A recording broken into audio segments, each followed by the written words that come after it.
It is indeed a pleasure to have this. My bad. I done screwed it up. Good morning. How you doing? Mic check 1 2. What is this? Let me let that theme play. It is indeed a pleasure to have this privilege to play here for you. We intend to give you a very fine program, so just settle back, relax, and enjoy the moment.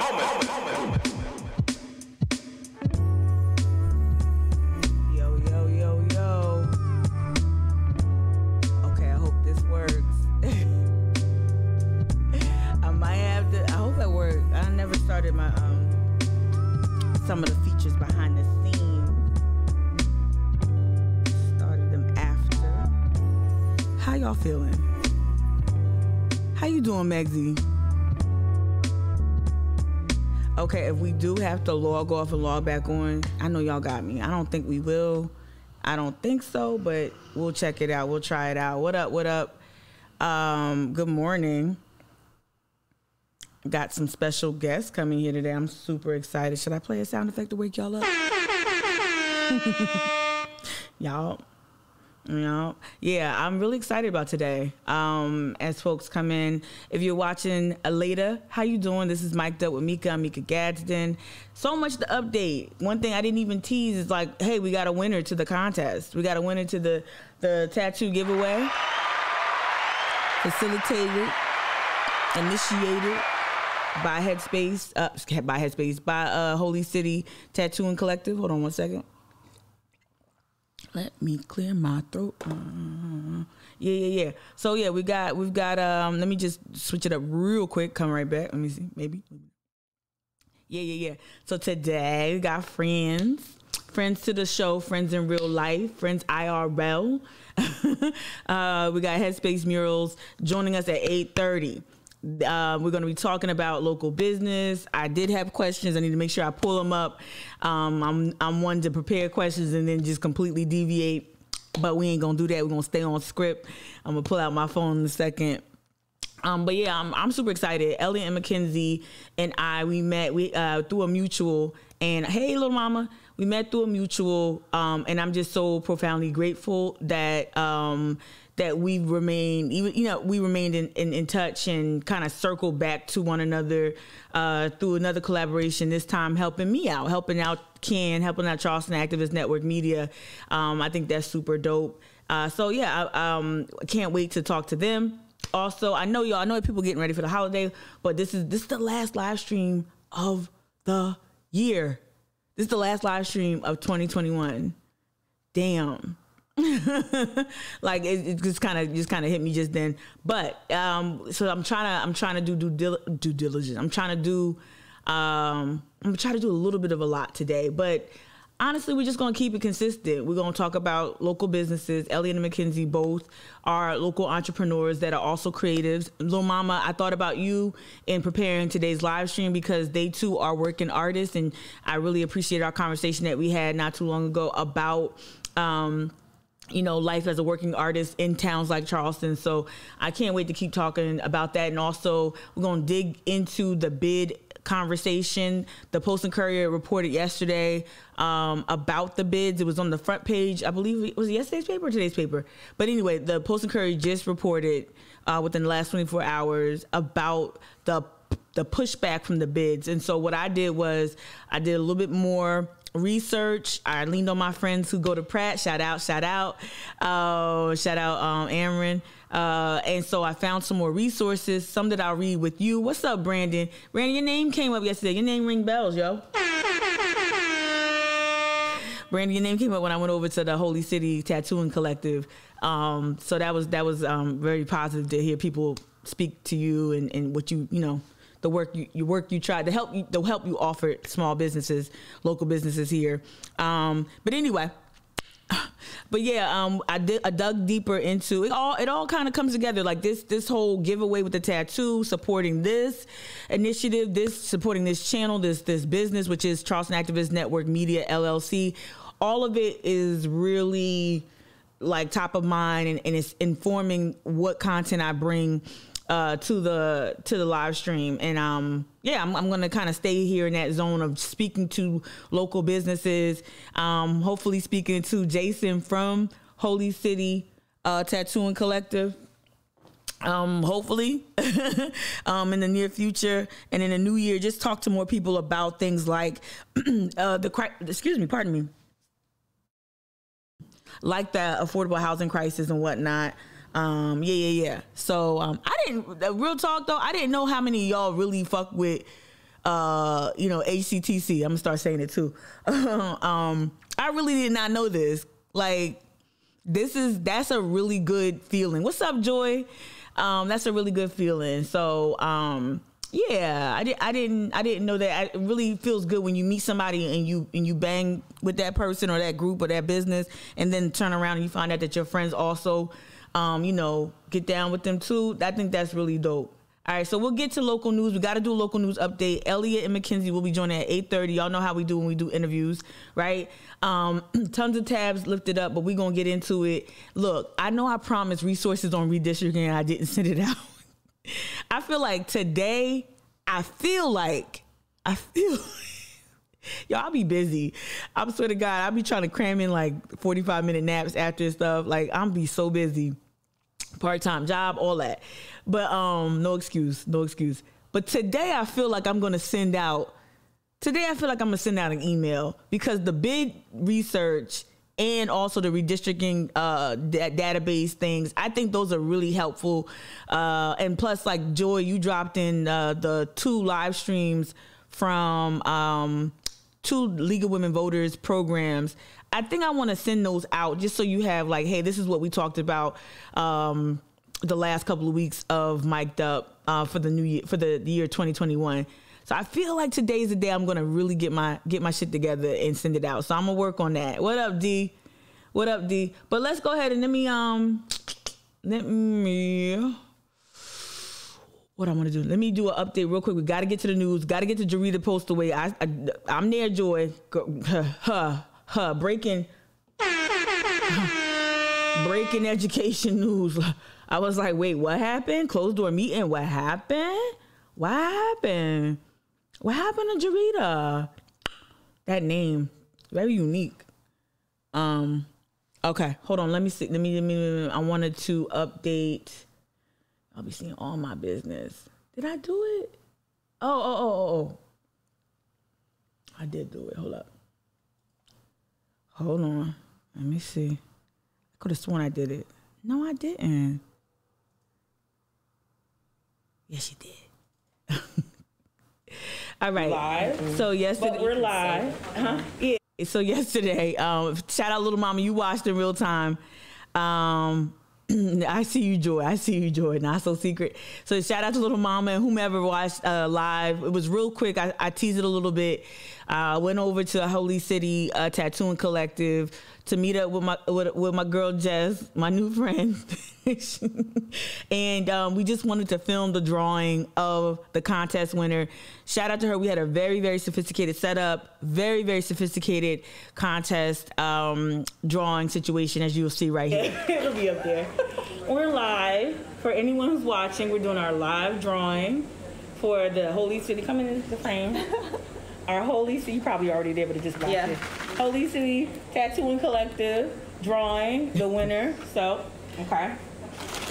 Look how sophisticated this is. All the entries are in the bag. Okay, I'm gonna shake it a little bit more. Shake it, like fried chicken. Yeah. Fried chicken. Okay. Look at me. All right, you hold it. I said fried chicken because we were close by Boxcar Betty, and I think that's the best fried chicken in Charleston. Don't tell nobody. Don't tell my mom that. Good rummage. All right. Oh man, so much pressure and anxiety. Okay, I got one. Okay. D, your name came up too yesterday. Like, it's crazy. Like, how am I late? How am I late to the whole Jason and Jess situation? McKenzie and Elliott were the first ones to introduce me to them. First of all, how they tucked that. I knew them for at least a couple years.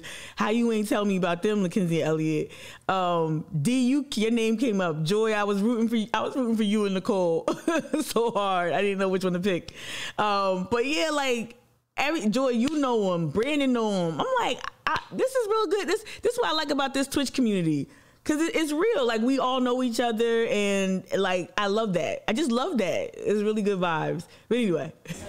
And the winner is Rachel Lumpkin. Oh, I don't put your business in there. Rachel. Look at my nails. I get last name is Lumpkin or Philly. What's that? Philly. Hello. I don't know. I don't either. But Rachel T. Hey, little mama. Got our winner. Sorry you didn't win this round. But nah, shout out to Rachel. Shout out to my knuckles and my chip gel nail polish. Shout out. I really think congratulations. Let me tell you something. I really, really appreciated all the entry. Like so Jess had her list, and then I had more names, and it just is a testament to how much support. Because what Jess did, this was all Jess's idea, right? I think she pitched it to McKenzie or whatever, but it was Jess's idea, and it was just super really good way to engage with people. I got to meet new people. People, became hopefully more familiar with my content with this platform. So shout out to Rachel. Appreciate you. Congratulations. Can't wait to see the ink. I also got a little consult. Back when I was 25, I went to LA for the first time, and I had a little something corny on my back that we will be covering up in 2022. Yeah. So we will. I think Jason, somebody over there is gonna have to help me cover up. So I'm in the shop yesterday, like just lifting up the back of my shirt. I don't even care. Like, yo, can we cover this up? It ain't even nothing major, so it's all faded and all that. But I'm excited. I'm excited for Rachel. I'm excited to see all this ink. We should have when Omicron stops stripping, we should have a meetup over there or something. Cause y'all love this place. Even if we should have custom fake tattoos for temporary tattoos for people who want temp tattoos. We should have a meetup, all kinds of people, just all kinds of folks just meet up and talk to. On a serious note, they're so. I'm gonna switch up real quick. They Jess and Jason. I didn't meet Jason yet, but from what I heard, secondhand from more than one person, very, very community oriented, and this is exactly what we're trying to do here. And what I want these are the values that I want to live outside of this, of the live stream, is to support local creators, support local businesses. What's up, Captain Glitter? Good to see you. Hey, Whiskey Neat, how you doing? Miss you. See you working and grinding though. But yeah, I really want to have this conversation and continue to talk about what it means to be local and yeah, I really do. And I'm gonna work on that. I did tweet yesterday, I'm still disappointed in certain, I want to just see more advocacy. I want to see more, I'm opening my Twitter real quick. I want to see more advocacy. I want to see more effort and energy put into advocating for small businesses, lifting up the issues that small business face outside of just access to capital. I feel like sometimes the access to capital. Oh, look at you! I see you, D. Thank you. I hope you don't mind me mentioning I got this. Oh shit! I didn't even know you had this on your back. Get the hell out of here. Go ahead, girl. Y'all are impressive. Yeah, but like beyond just the black businesses have trouble getting capital, which is important, but outside of just the struggle narrative, how do we talk about business culture? How do we talk about, hey, I want to open up a tattoo shop, but because of the culture around tattoos, or rather the preconceived notions around tattooing, the zoning ordinances, the way the zoning is set up to where people automatically assume that tattooing is going to bring another element. Like we need to talk real talk with these businesses, and not just about capital, not just a list of partners on a website. We need to start really fleshing this out and telling these stories. And maybe I'm just built for that. Maybe that's where I'm going to be, because that's how I literally came to Charleston trying to figure out how I was going to make it in as an entrepreneur in the digital space, in digital marketing, social media, content creation. And I also was trying to monetize that and figure out, okay, well, can I offer this service to monetize this other to help me sustain myself to create the other content? And I don't think we do that. Restrictions for tattoo shops are crazy. But and like I'm old enough to remember, it's so funny. And I said this to Jess yesterday. I gotta hurry up. I said this to Jess yesterday. So Holy City Tattooing Collective, I actually thought it was the building next door that I used to get my hair done in. No, it was Holy City Tattooing Collective back when I was in high school. I used to get my hair done there. Good memories. I used to get my hair done there. And I remember also I used to cut school a lot. Like I would really... I was acting out. I did not like being in South Carolina. Like, did not like being in Charleston. Hated the move from Jersey to Charleston. Just acting out, just like kids do. And I would just always walk behind where Holy City Tattooing Collective was. It was like a full circle moment. And like, so it just made me think about the businesses that existed there once in that space, that hair salon, that black hair salon that was there.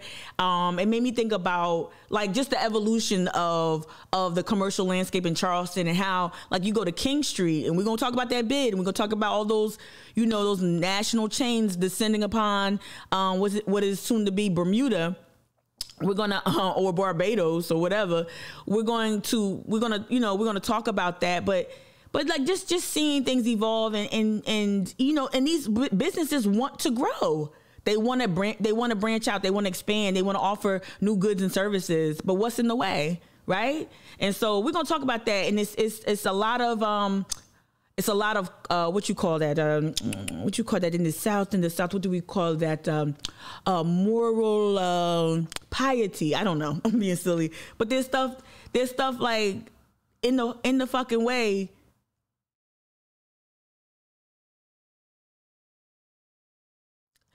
My bad. Just hit the wrong button. Nothing's wrong. Hit the wrong button. There's stuff in the way of like businesses just trying to do their thing, right? Keep it thugging. All right, let's get to it real quick.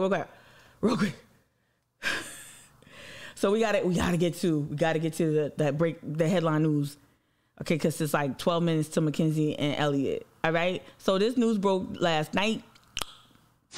Developing news tonight, Charleston County School District Superintendent Dr. Jarita Postlewaite has resigned from her position. This after Why, Joy? Why? What happened? Was called by the district's Board of Trustees. News 2's Lexi Moore joins us live. Shout out to Amaris. That indigo blue, really, she always understands the assignment. I always want to give her flowers before she moves to another market. In studio, Lexi, you heard from CCSD board members and the man set to replace Postlewaite. Yeah, Maris, just a few hours ago, Dr. Postlewaite submitted her resignation as superintendent, and the board voted to release her from her contract effective June 30th, 2022. Now the transition process will begin in early January with interim superintendent John Kennedy stepping into the role. Who's that? I move that we accept Dr. Jarita Postlewaite's resignation from her position as superintendent effective. This is Eric Mack. Eric Mack, full disclosure, used to go to my church when I was when I moved to Charleston on Wamala Island. Dr. Eric Mack, let me give him his credentials. Dr. Eric Mack, also a Coalition for Kids Disappointed. Eric, Dr. Mack, he probably is a cousin, I don't even know. Disappointed, Coalition for Kids candidate. January 2nd, 2022. The power of leadership being handed over from CCSD Superintendent Dr. Jarita Postlewaite to CCSD's current Chief Financial and Administrative Officer, Don Kennedy. That work that's been started under Dr. Postlewaite will continue. And again, the approach now is to make sure that we understand the strategy. Dr. Postlewaite has been superintendent since 2015. And in a statement she sent in her resignation, she says in part, I've enjoyed immensely the opportunity to serve Charleston County students, personnel, parents, and the greater community over the past 7 years. I'm heartened by the many accomplishments and accolades CCSD has received, and I'm especially proud of the selfless services teachers, staff, and leaders have provided during the COVID-19 pandemic. Interim Superintendent Kennedy says he plans to make sure the district prioritizes the safety of students amid the pandemic and funding for district schools. We've been, as a community, as a school district, I've been working at least for 25 years, a quarter of a century, trying to make sure that we have great opportunities for all of our students, and we haven't been able to figure that out. The board has not yet decided who will permanently replace Postlewaite, but Kennedy says the board is wanting to make sure whoever is selected is ready to take on any obstacles that stand in the way of improving education for students in Charleston County. What are the impediments that we have there as a community, not just as a district, but as a community that is preventing us from making the progress that we know we all want for our children? Kennedy will assume the role on Monday, January 3rd for superintendent. Reporting live in studio, I'm Lexi Moore, Channel 2. Oh, wow. But it says she did not approve of the... Oh, Lord, let me not. We don't need Ambien right now. Kamala Developing news tonight. Kamala is just so not it. Such a bad. All right. So Joy, you dropped in the chat. Good morning, everybody who just joined. D Bartlett, what up? L Cool J, what up? Justin, what up? Oh wait, Justin. Wait, should I do this for Justin and Brandon? Yo, look at Jessica's in the chat. Jessica, just because you in Maryland don't mean you still belong to us. What up, Jess? Give us some zingers. Drop them zingers, yo. But you're saying that it said that she did not approve of the Reimagine. I bet she didn't. The Reimagine schools and the bid districts are two very, very important things that we need to continue to elevate because they work together. And I would suspect the same interest. They no suspect. Shit, Ben Navarro's BMOC or whatever it is, was right there at City Council talking about, we love this bid. And then you got Ben Navarro right there, dark money flooding the whole school board. So those two, Lex Luger is always at the core of these things. So we need to continue to lift it. And I'm being serious. We need to continue to lift up and talk about these stories, talk about the aspects of the stories that are not reported as much, right? And so after the interview with McKenzie and Elliott, all right, so this is the front page. Also, the Jarita Postlewaite story, of course, top leading headline on the front page of today's Post and Courier, right? It was yesterday's paper, though. The bid district stuff was yesterday. I know it was today. Hold on. I'm going to pull that up. I know it was today. But we will be talking about these things and talking about them in ways that I think aren't talked about. I think I can at least start. Pardon me for not using my library card for this part. I used the library card here to open up the Post and Courier. This is the state newspaper. Real quick, I'm gonna flash this and then get to that. Get to the bid district, a little bit of that story that was reported yesterday. So this is South Carolina hospitals see rise in patients as Omicron spreads. Y'all, this ain't no joke. This is crazy. You got a bill allowing Catawba's casino construction to become law. We're gonna dig into that. I'm gonna read into that a little bit later. Somebody passed away. All right, let's get to that real quick. That bid story, because that really is. I'm gonna see if I can find the virtual.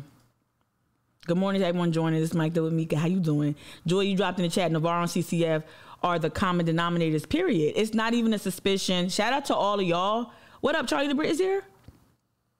Where's Charlie? Look at Annie Edie. That's McKenzie mama. Hey.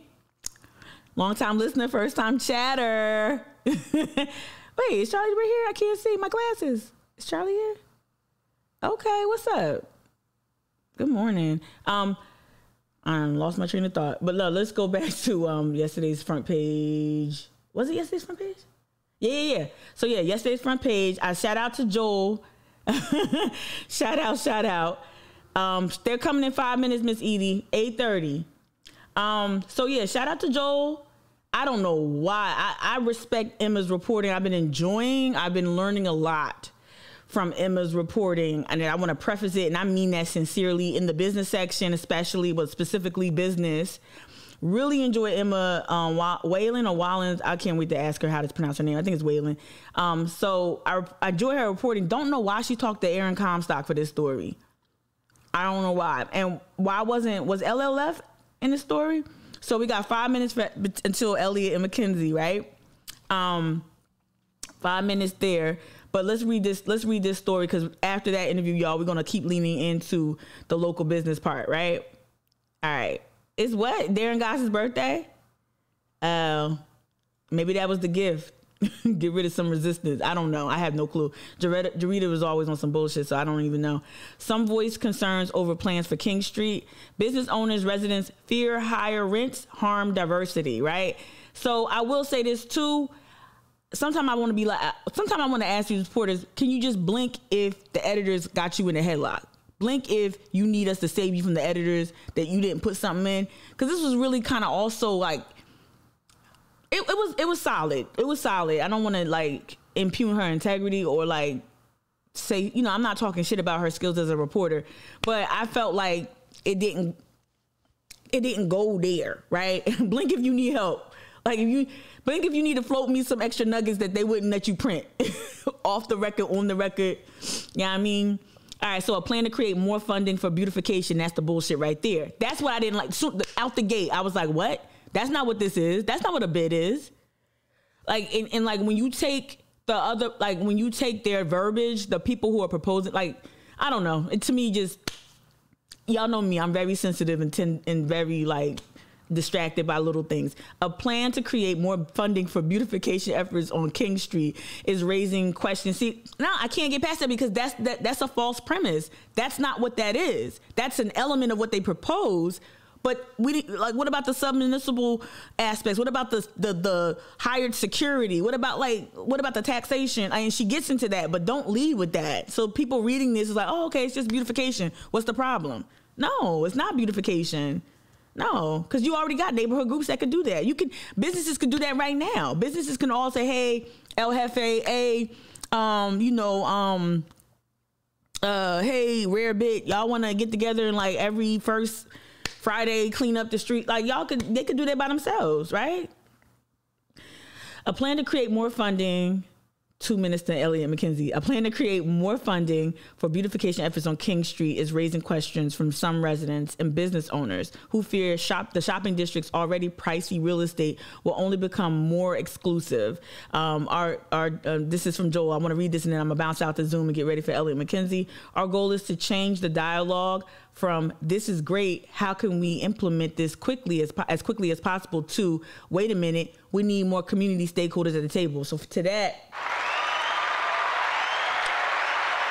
Joel, you the real MVP. Exactly. You need more diverse stakeholders at the table, and not just people who own property on King Street, because this has implications for the entirety of the peninsula, yes, but also Charleston as well. And don't act like this is not a canary in the coal mine situation. So what they test here will likely become policy elsewhere in the Holy City, right? I'm not going to be naive enough to think that it wouldn't, right? So all right, so now we're gonna get ready for the interview. I opened up my virtual camera. So y'all look, because I never opened up so there's a feature that you open up on Twitch. Recording in progress. No recording. There's a feature. Recording stopped. There's a feature that you open up on Twitch that enables me to talk to talk to them. I never open it up after I start live streaming. So if there's a hiccup, I might have to close out everything and come right back. Don't get scared. Come right back. But I doubt it. I think it's going to work out fine. Oh, all right. Hold up. Speaker. Admit. I'm so excited. Unmute me. Okay. Mic check. Let me just know if you can hear me as soon as you can. No, I don't want that. Hey. Wait, stop.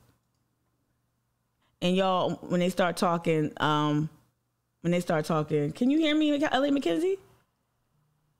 No. Can you? It says they're and can't hear you yet. Okay. It says they can't hear me yet. It's coming. Can you hear me? Hey. Hey. Good morning. Mic check. Say hey again real quick. Good morning. Good morning. Hey, good morning. Good morning. Look at y'all all up early. What you drinking?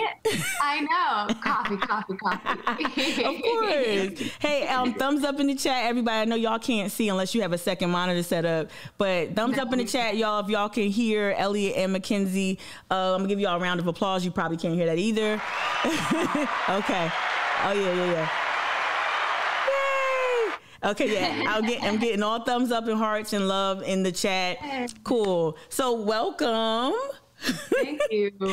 And I know you. For having us. No problem. I know you can't see me either, but I appreciate you being here. I'm going to open up the questions I sent you because I almost forgot y'all that quick because I don't want to start just freestyling like as I want to do.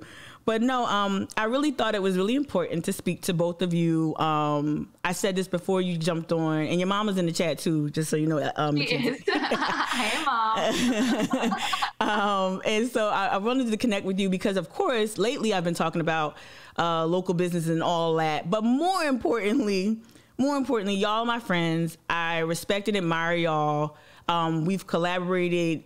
Like, you know, we met through some other creative projects, but now it's even more personal because it's my baby. It's the Charleston Activist Network Media LLC. But yeah, I really want people to know more about you all. I want people to really understand how dope you all are and how much dopeness exists in Charleston. I'm gushing right now, I know, but I just wanted to say that and just let people know these are my friends. These are not just people who helped me out when I wanted to raise some money. These are people who I trusted with my brand, trusted with my platform.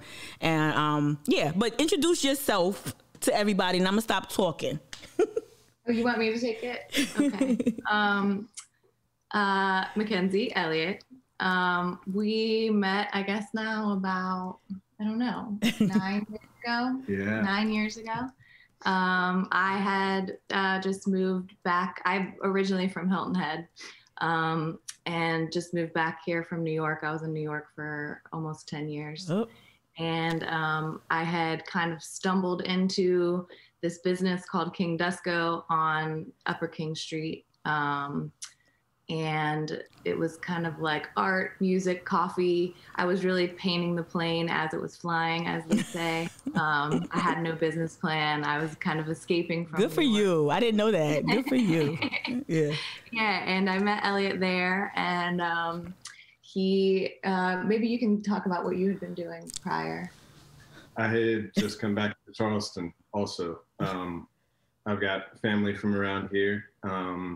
And moved here after college, but then left and was in Florida for a few years and had just moved back and was trying to just sort of get mixed up in the community. It had been a few years since I'd been in Charleston. And Elliott, you better not bury the lead. You better not. I know. McKenzie, you already hear it. You have to like cajole me a little bit. I'm not trying to. Like, just go. It's okay. I was in law school in Florida. Thank you. Wait, hold up. Yeah. So I had been like. He always buries the lead. Go. I had been. Like art and music was my background for years, but I mean, long story short, I had kind of gotten burned out on it at the time, and I call law school my my self-imposed intellectual intervention. And so I went and did that for a few years, and I don't know how long I should even get into this, but when I met McKenzie, she realized that I had a background in art, and she was like, you need to come over here and we need to live this art life together. So she kind of re-inspired me and pulled me back to where I needed to be. That's what women do. There's more to that story, but that's a short version. That's what women do, McKenzie. That's right. That's right. Jessica says y'all are so adorable. So y'all are so adorable. But no, I thank you so much. Like I really, sometimes, Elliott, I forget that you have a law background. Like I really do, because you just, the as much time as I spent with you, the most of it has been around like just the artistic part, but the law part. And McKenzie, I don't know if you mind talking about like how Elliott stepped up. I'm sure he was feeling you too. I mean, because you fly, but how he stepped in to help you as you were an entrepreneur at your establishment. Because I think that also informs like how you go about business in Charleston. But do you mind sharing a little bit about how like Elliott helped out? Yeah. No. So I didn't really understand the politics of the city that I was stepping back into. And you know, I had hip hop shows happening regularly at Dusko, among other genres of music. Like once a week, we would have a hip hop night. And the cops would just always find ways to come try to shut it down or write me $1,000 tickets for loud noise. And he was actually sitting at the bar one night that happened. And our relationship kind of started with him helping me get out of a ticket. And then we kind of like formed this coalition of small business owners around the area who wanted to be doing more alternative things, and kind of took on some city regulation. So there was a period of time where Elliotts Law degree was front and center and very important in our lives anyway. Yeah. And then like through working together, we fell in love. And and then I mean it's always been definitely something in our pocket that an important tool to utilize, obviously. Yeah. But I didn't even know that. I just learned something new. I didn't know like you started like an informal like coalition of other business owners. It was called Base League. It was, you know, for a couple of years there. It was cool. We actually like through that kind of ended up funding a couple of like musical performances and just trying to kind of unite like the arts and the small businesses at the time on Upper King. It's a very different scene there now than it was in 2014. But what a novel. I didn't mean to cut you off. What a novel concept to have like advocacy, you know. Go ahead. I don't want to cut you off because you're about to say something very important. It's very different now. I think that not to undermine, there are still some great businesses on Upper King, but I do think that the city has purposefully doesn't want or the powers that be, they don't want a certain type of culture. No, they don't. Modern, diverse, creative. Yeah. So, you know, we tried to push back against that as much as we could, but then, you know, it's tough when it's just you trying to, you know, take on this system that's No, definitely. The word that just the word that just jumped in the chat from Jessica. She says there's no flavor. Like they don't want flavor. Yeah, that's so true, Jessica. Yeah, D just said that Charleston loves to squash that kind of action, like type of like coalition building among like smaller businesses that are not backed by millionaire interests. Yeah, completely. Yeah. Yeah, so let me ask you this, and it's going to transition the second question I sent y'all last night. Again, we can be as loose with this as this is not really structured to be like, you know, ultra rigid, but like I wrote about like how your work transcends one specific discipline in terms of art, but I actually kind of feel like your work transcends art, entrepreneurship. Like you guys kind of jump into so many different areas.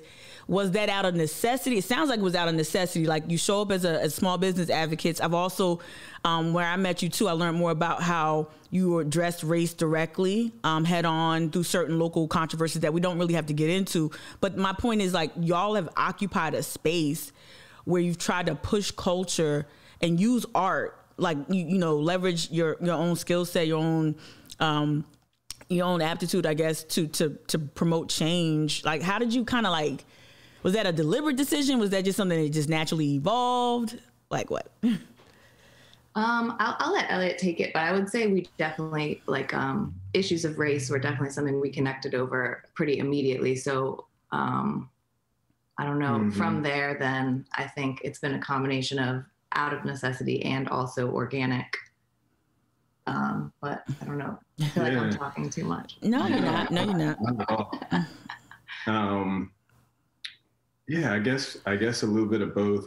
Another thing we connected over was just trying to live in a organic, kind of non-forced way. So I think we know in general what we want to do with, you know, our gifts and the platform that we have and the opportunities that we have. We know in general what we want to do with that, which is, you know, something hopefully meaningful. But in terms of like what path that takes, it's definitely been organic and not always like some perfect plan, you know, especially with everything that's been going on. Yeah. Just the past several years in Charleston. I mean, there's just been so many moments of inflection, and those definitely seem to push our trajectory one way or the other. And we try to just sort of flow with it. Yeah. Yeah, no, I can see it happening. Like even with me, I came down here with one vision, and I never intended to have an activist platform. Like never, like I was just cool with just trying to learn how to create a website and whatever. Charleston just has this thing where it presents you with experiences that just force you to whatever you have. I guess whatever your values are, it forces you to just push them to the fore. For me, it does. I guess you could conform, but I feel like y'all didn't conform all the way. Let me ask you this question that's not on the list. Did you ever feel like you were asked, not explicitly, but maybe it was implied that you were asked to make certain compromises with, you know, regarding your values to be successful? Like, hey, if you want to perform at this spot, or if you want to have this deal, you're going to have to fall in line. Did you ever kind of like face that type of conformity or urge to conform? Oh yeah. I mean, I feel like that pretty much all the time, I think. Yeah. Like, and well, no, go ahead. Yeah. I mean, we experience it in different ways. Like, obviously, you know, just being two white people, the way we experience that, those forces of assimilation are obviously different. Yeah. But they're there in their own way. And yeah, I mean, culture does that obviously to some degree, even when it's not explicit. That's kind of what, you know, the mainstream, if you want to call it that, of culture does. And so, yeah, I feel like it would happen all the time. And it was interesting, I guess, for me, you probably had a somewhat different experience, but I was on my own journey or, you know, character arc of even becoming more progressive at all. Like I was not raised that way. I didn't grow up in that kind of culture. That's one thing that going to law school, that's one reason I went. I knew that I had some intellectual blocks and just ideas that hadn't actually been fully thought out. And I kind of started more conservative and then just was on this like 20-year journey to becoming like slowly but surely more and more progressive. So I say all that to say it, like those forks in the road kind of that you're talking about, Mika, where you're like actually forced to say like, wait, what are my values? Sometimes that was happening for me in real time because from my perspective, you know, coming from a more conservative culture, I thought I was already liberal. And I would be forced with these situations where I'm like, wait a second, this is just some, you know, that's where I understood what neoliberalism is and just like, oh, wait a minute. Relative to me, this feels like I'm out there, but actually this is the same status quo establishment type mentality.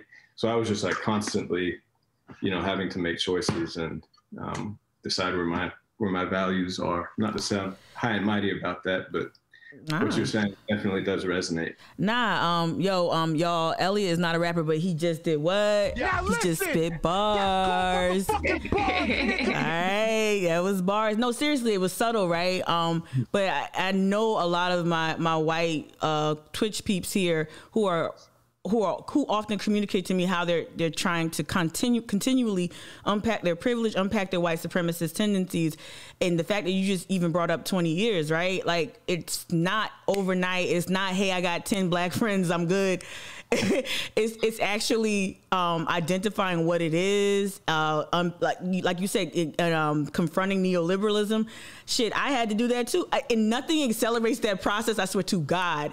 Nothing accelerates that process more than Charleston. Living in Charleston, nothing. Like, I'll say, yeah, I always say this, y'all. You know, it might become a drinking game. The singular most politicizing event in my life was attending public schools in Charleston, South Carolina. It put me on the path that I am on now. And it sounds like, you know, being of this region, y'all kind of felt that way too. Yeah, or got there. Yeah. Mm-hmm. Yeah. Oh, wow. You said a lot there. I'm gonna try to stay disciplined in terms of what I want to cover, because I can get a little self-indulgent.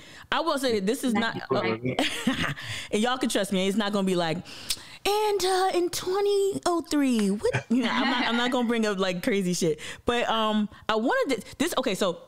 Because McKenzie too, I want to say that you're a really good co-interviewee, because I'm gonna make sure we balance and we hear from both of y'all. But I'm gonna stay with Elliott for a second, because he gonna be quiet if we don't. So he's modest, y'all. He's and it's not false humility. It's real. At first I thought he was just playing, but nah, he really is humble. But so Elliott, I want to ask you this, because I've never met I guess I have through y'all.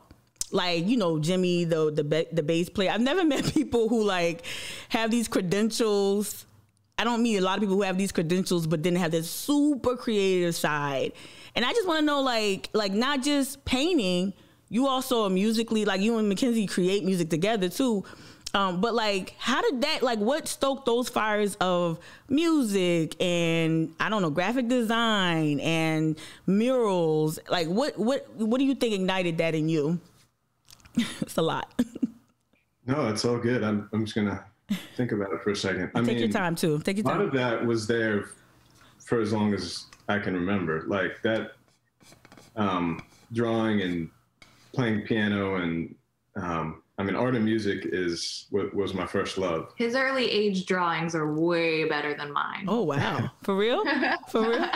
You had that abstract thing going. Yeah. Elliott scribbles. Elliott was drawing like full-fledged lions at a young age. Oh, get out.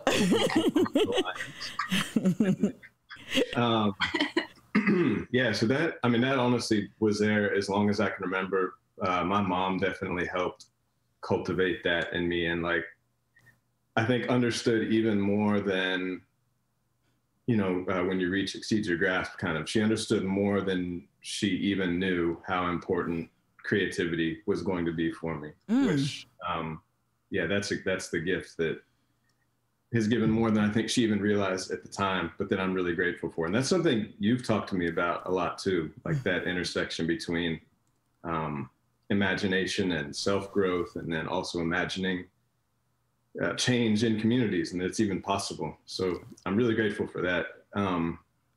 But yeah, music from an early age, I won't go through my whole life story. Music and murals and bands and creative projects were kind of my whole thing.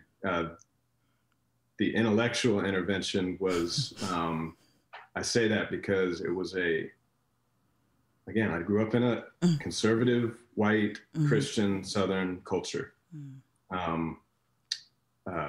Mega churches. This was Orlando. I have family from up here, but I spent most of my time in Orlando, went to high school and everything in Orlando.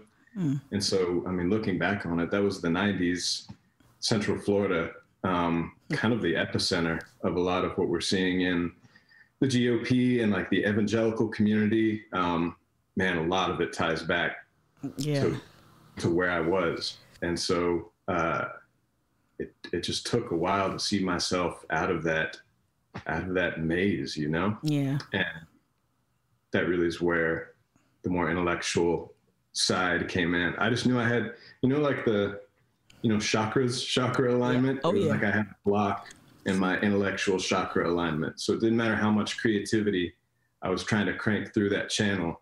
It would hit this block of just you know, sometimes overt and sometimes really subtle, toxic ideas or just exclusionary ideas. Yeah. And then I got burned out on music. That's a whole other story. I kind of just got burned out on art, and was like, finally, like, you know what? I'm just going to give this a rest. I'm going to do something totally different. I'm going to like actually try to learn critical thinking and test all these ideas I have in my head, because I couldn't ignore them anymore.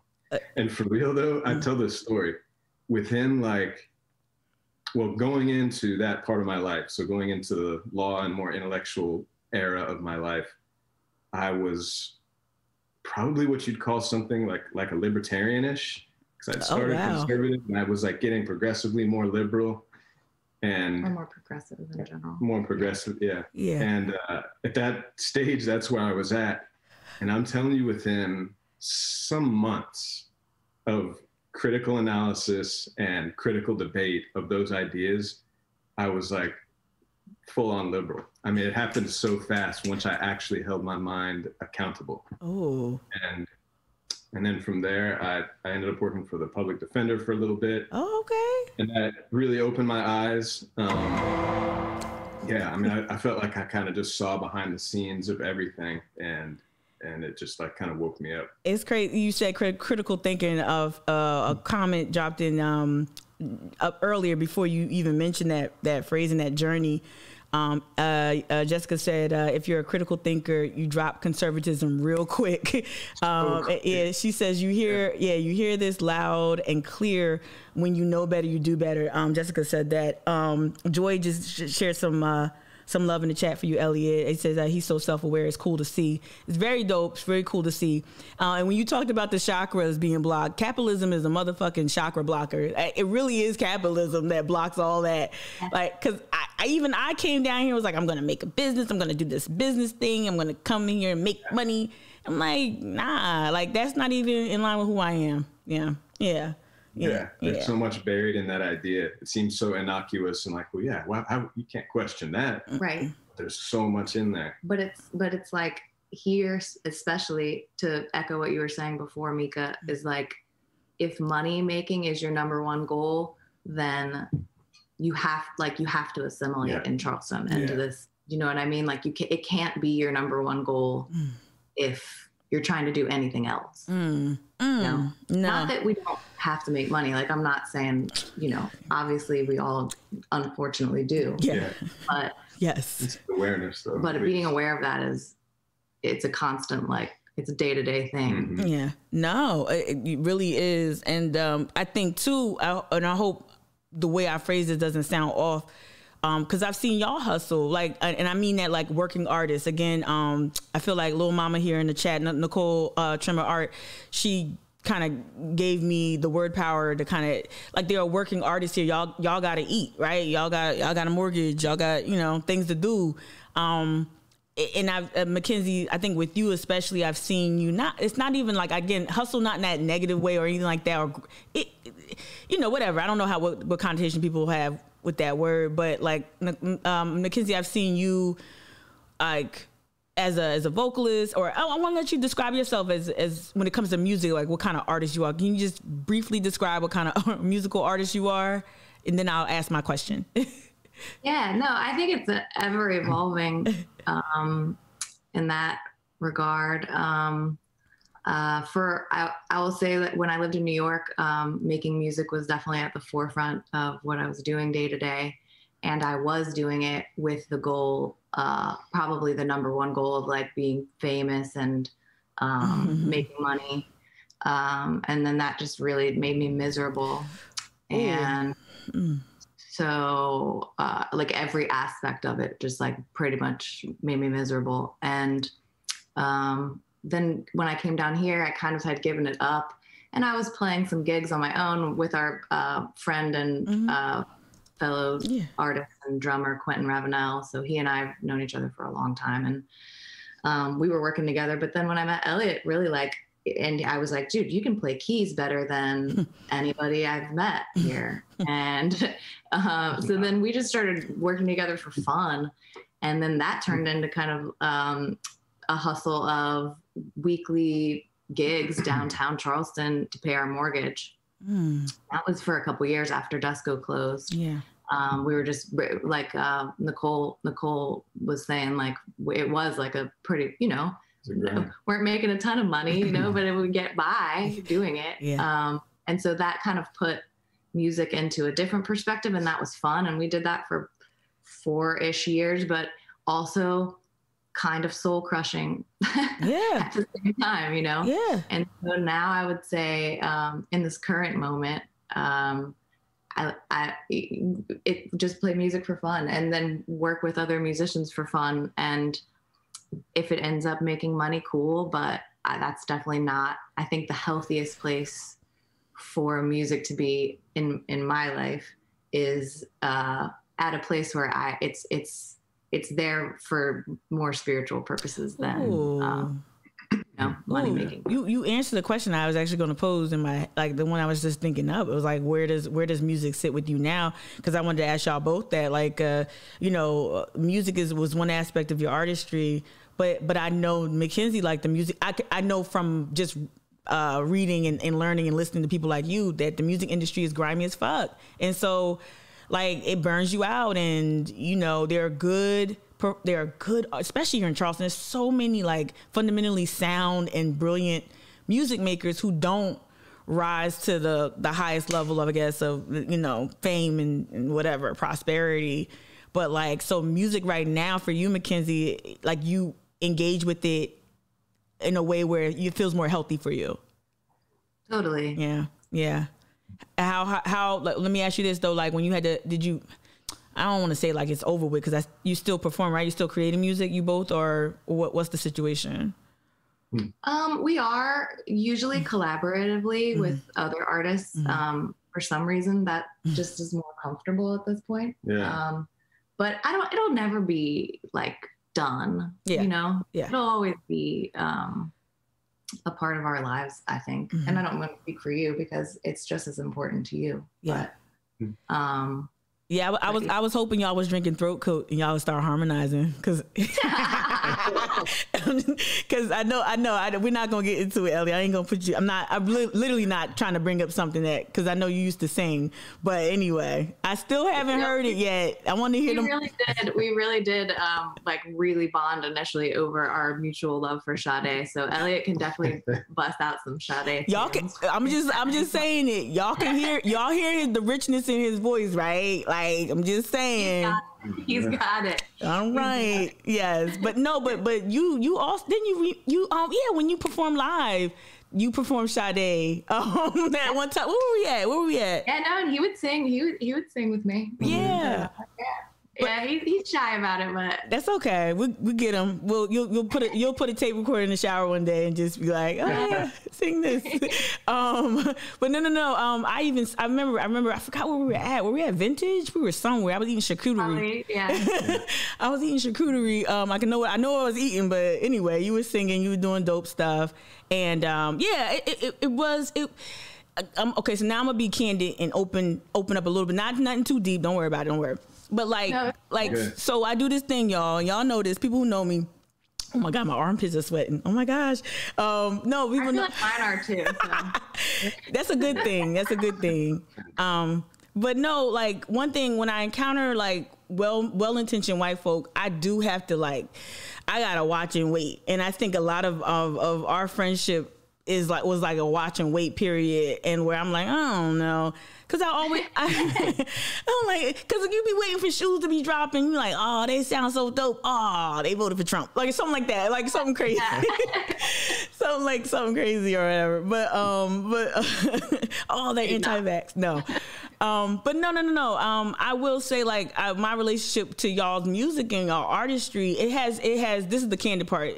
I've gone through an evolution of what is it? What are they trying to do? Is there an ulterior motive? This sounds really crazy talking about music, but when I think about culture in Charleston, when I think about people who are trying to occupy certain spaces, I think I just went through this thing where I had to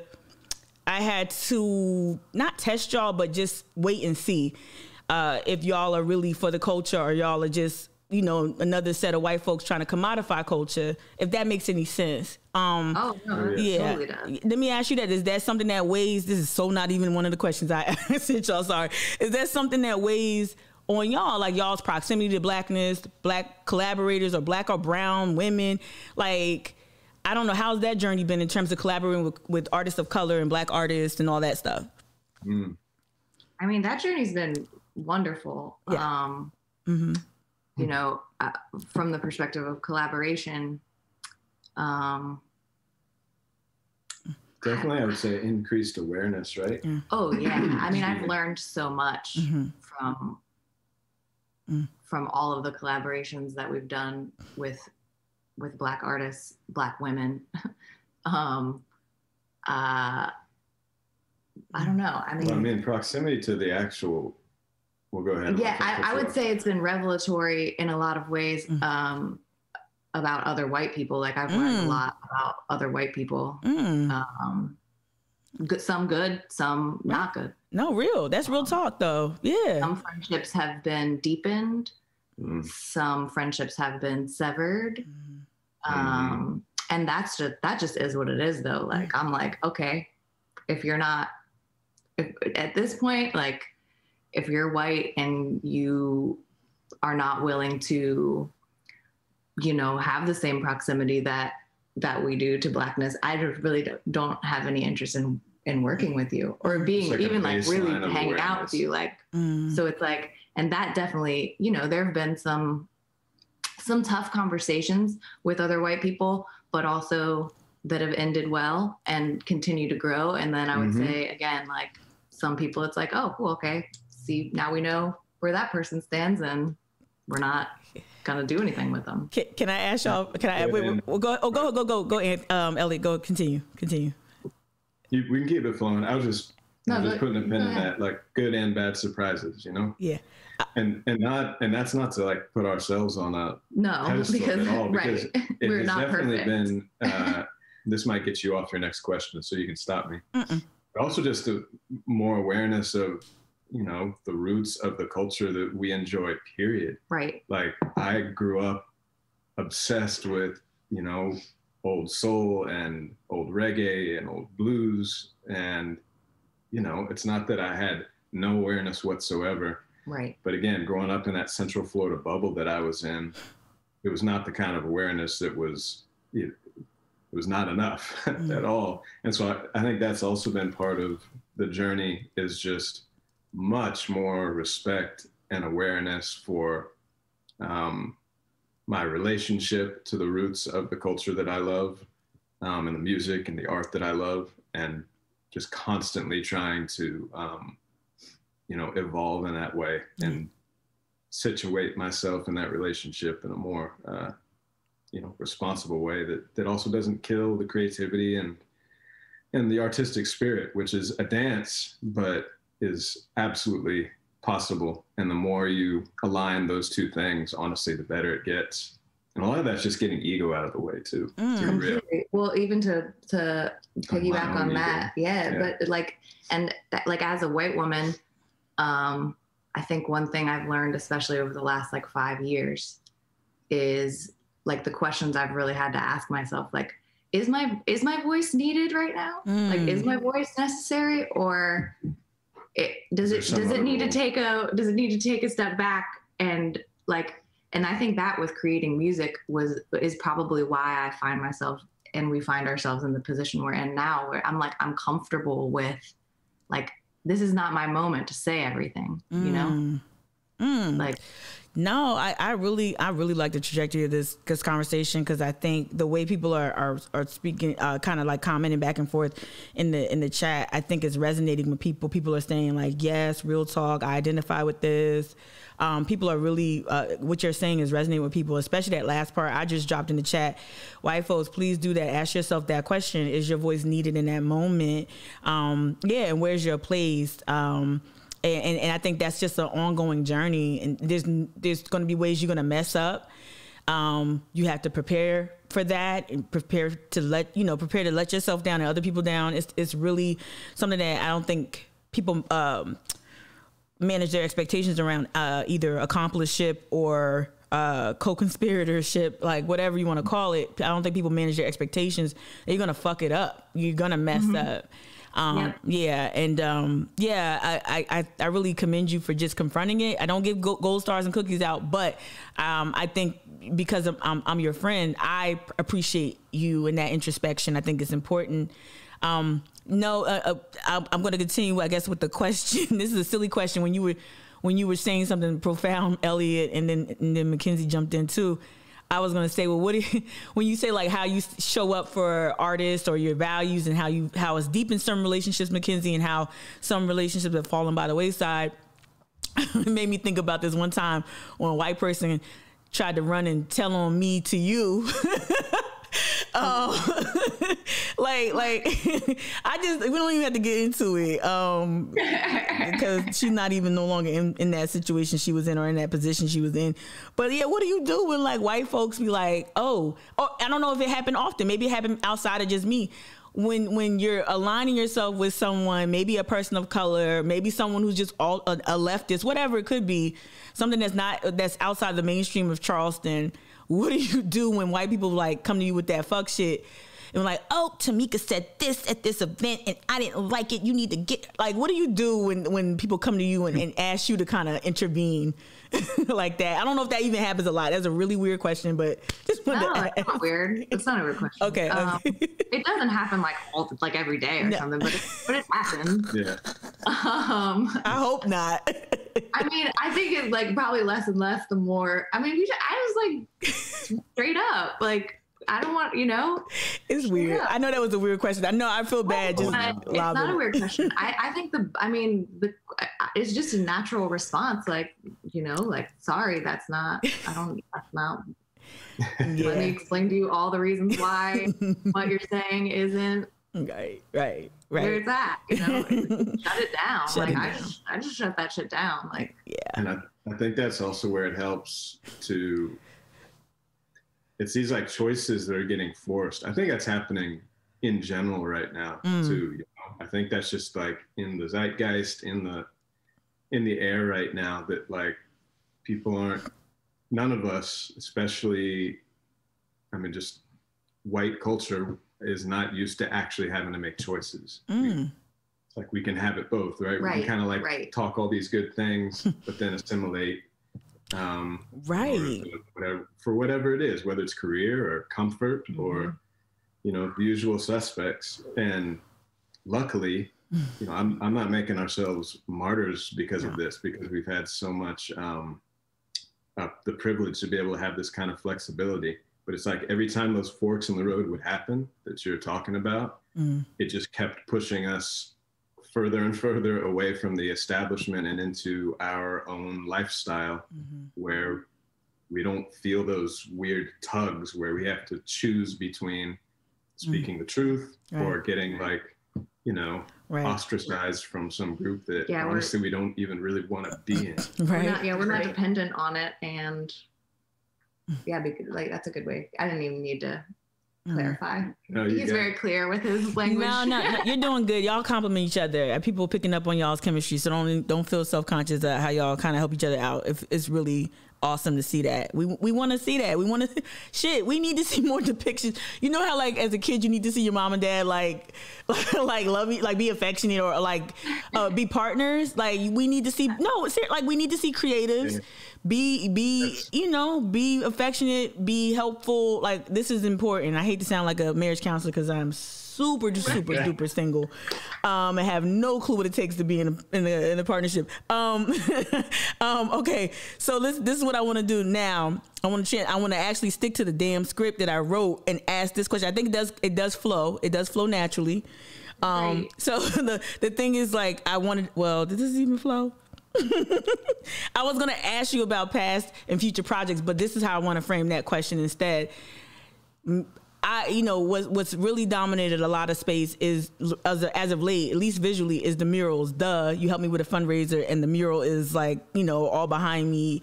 The mural is very important to me. It was super important to have y'all have friends create something special in a place that I'm calling home right now. I wanted to ask though, like the mural thing, is that now like a really like a bigger aspect of your artistry, like bigger than it has been in the past? Yeah. Yeah, for sure. Good. Yeah, I would say it's probably the biggest thing in our lives right now. And also it's allowing us to do music on our terms. And everything and anything else we collaboratively do. Yeah, it's really become the anchor, I guess. More and more work is happening in Charleston. That's another thing we're trying to kind of push, and not just for ourselves. We'd love to see other visual artists be able to eat off of doing the same type of work we're doing. There's a lot of canvases in Charleston. Yeah. We'd love to see it just covered in murals, Right. Shit, you got Rainbow Row. Why can't you Rainbow Row it up with some, public art? Like, can't we have rainbows everywhere? Not just on the slavery shit. But like, and not to be too silly with this. I will say this. I've been very vocal about the need for public art. I think Fletcher Williams, local fine artist, and we've had that conversation too about just the lack of a willingness to facilitate more projects where public art can exist. But I will say that so in sharing your content through the fundraiser, I linked to your website specifically because it showcases all your amazing art, but you just said something, McKenzie, like you're just now kind of getting into Charleston. Like you've been doing this art in Texas and Florida. Like, so like where else have you been doing like the murals, or predominantly? Is it mostly Florida? Like where you kind of hit where you hail from? A lot of Tampa, a lot of Orlando. And some of it is private business, but some of it also is like cities basically placing, and this hasn't happened here yet, at least I don't think, basically placing regulations on developers saying, hey, this much of your budget needs to be allocated toward public art. Oh, now isn't that brilliant? Like, but of course that's not occurring here yet. And like, we haven't dove fully in, That's okay. Dived fully into. You haven't dove in, yes. Go. I'm sure somebody's got it in the chat, but fully into figuring out how to make that happen here. But I feel like that one of many ideas we've had to try to help. Because the money is there, right? The money absolutely. Just who is it going to? Whose hands is it going into? Absolutely. Yeah, I don't think there's enough like stipulations or like guidelines for developers. Like, like we should be taxing them to subsidize some of the projects we want to see, and also, there should be carve outs for. I don't know if carve out is the right term, but like there should be things allocated for public art. It should be a priority. If you want to turn every square inch into a hotel, why not like put some art on it? Yeah. Real quick, let me just hold on real quick. Let me just tell you in the chat, we had two people. This is so sweet. It feels like Valentine's Day. Two people say, I really wish I would have known him when I was still in Charleston. Two people said that. Yeah. Two really, yeah. It's true, and that's what and I think that's what I'm aiming to create. Again, I know I'm beating a dead horse, y'all. Oh, that's a bad analogy. I know I'm being redundant. And saying that I really do want to create a space where community doesn't just mean Charleston. Like, even if you move, but if you love Charleston, I want people to kind of just talk about like what they're doing and stuff like that. Let me see. I'm just want to read in the chat real quick. All right, making sure there was no questions for you. All right, so projects in Tampa, projects in Florida. I think I first saw the mural game in Texas, and now how has it been to? I know Early Bird has been the most recent project that I love. It that's in West Ashley too. I love it. Yeah, we're so excited about that one. Yeah, that was a special place. And I want you to talk about the rigorous like the process. I really do want you to talk about that specifically. But let me ask you this: like, have people in Charleston started like to take notice and say, "Hey, I want you to come over to this street and do this"? It seems like that's happening more and more. Yeah. Yeah. I mean, and hopefully just in general, like just even the concept of public art and what that looks like and what that means, and how many canvases there are. Like, Early Bird they're so dope, and we love that project, and that's very public. You know, you can see that from the street, and they wanted it to be creative. We collaborated with them on the vision, and at the same time, they really were like, "No, you can be bold. You can be like, yeah."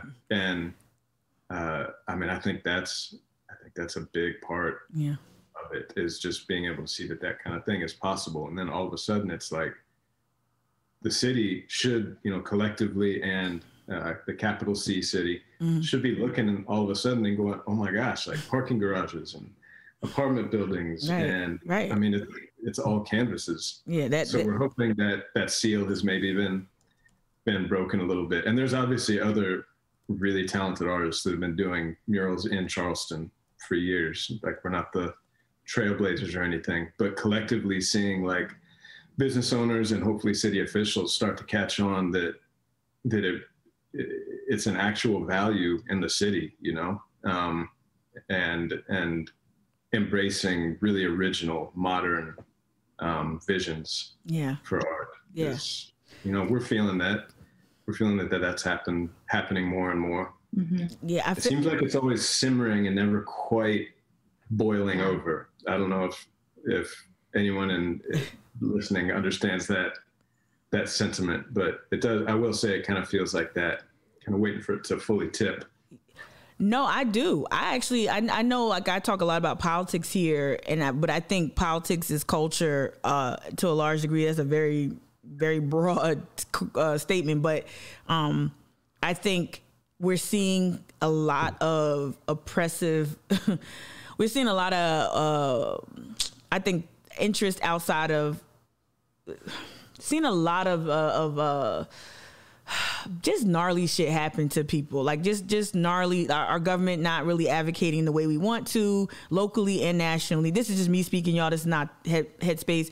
Murals is not McKenzie or Elliott, but we're seeing, but yeah, we're seeing a lot of these things where, like, I feel like whether it's COVID, whether it's the mismanagement or the management of COVID, I won't say mismanagement, that's propaganda, but like I feel like there's so much we can take, and it's going to be this cultural tipping point. And I don't think the summer of 2020 was it. I think it's going to be something else that's intrinsic to Charleston. I really do. I really feel like something is simmering in a way that I didn't feel a couple years ago or a year ago even.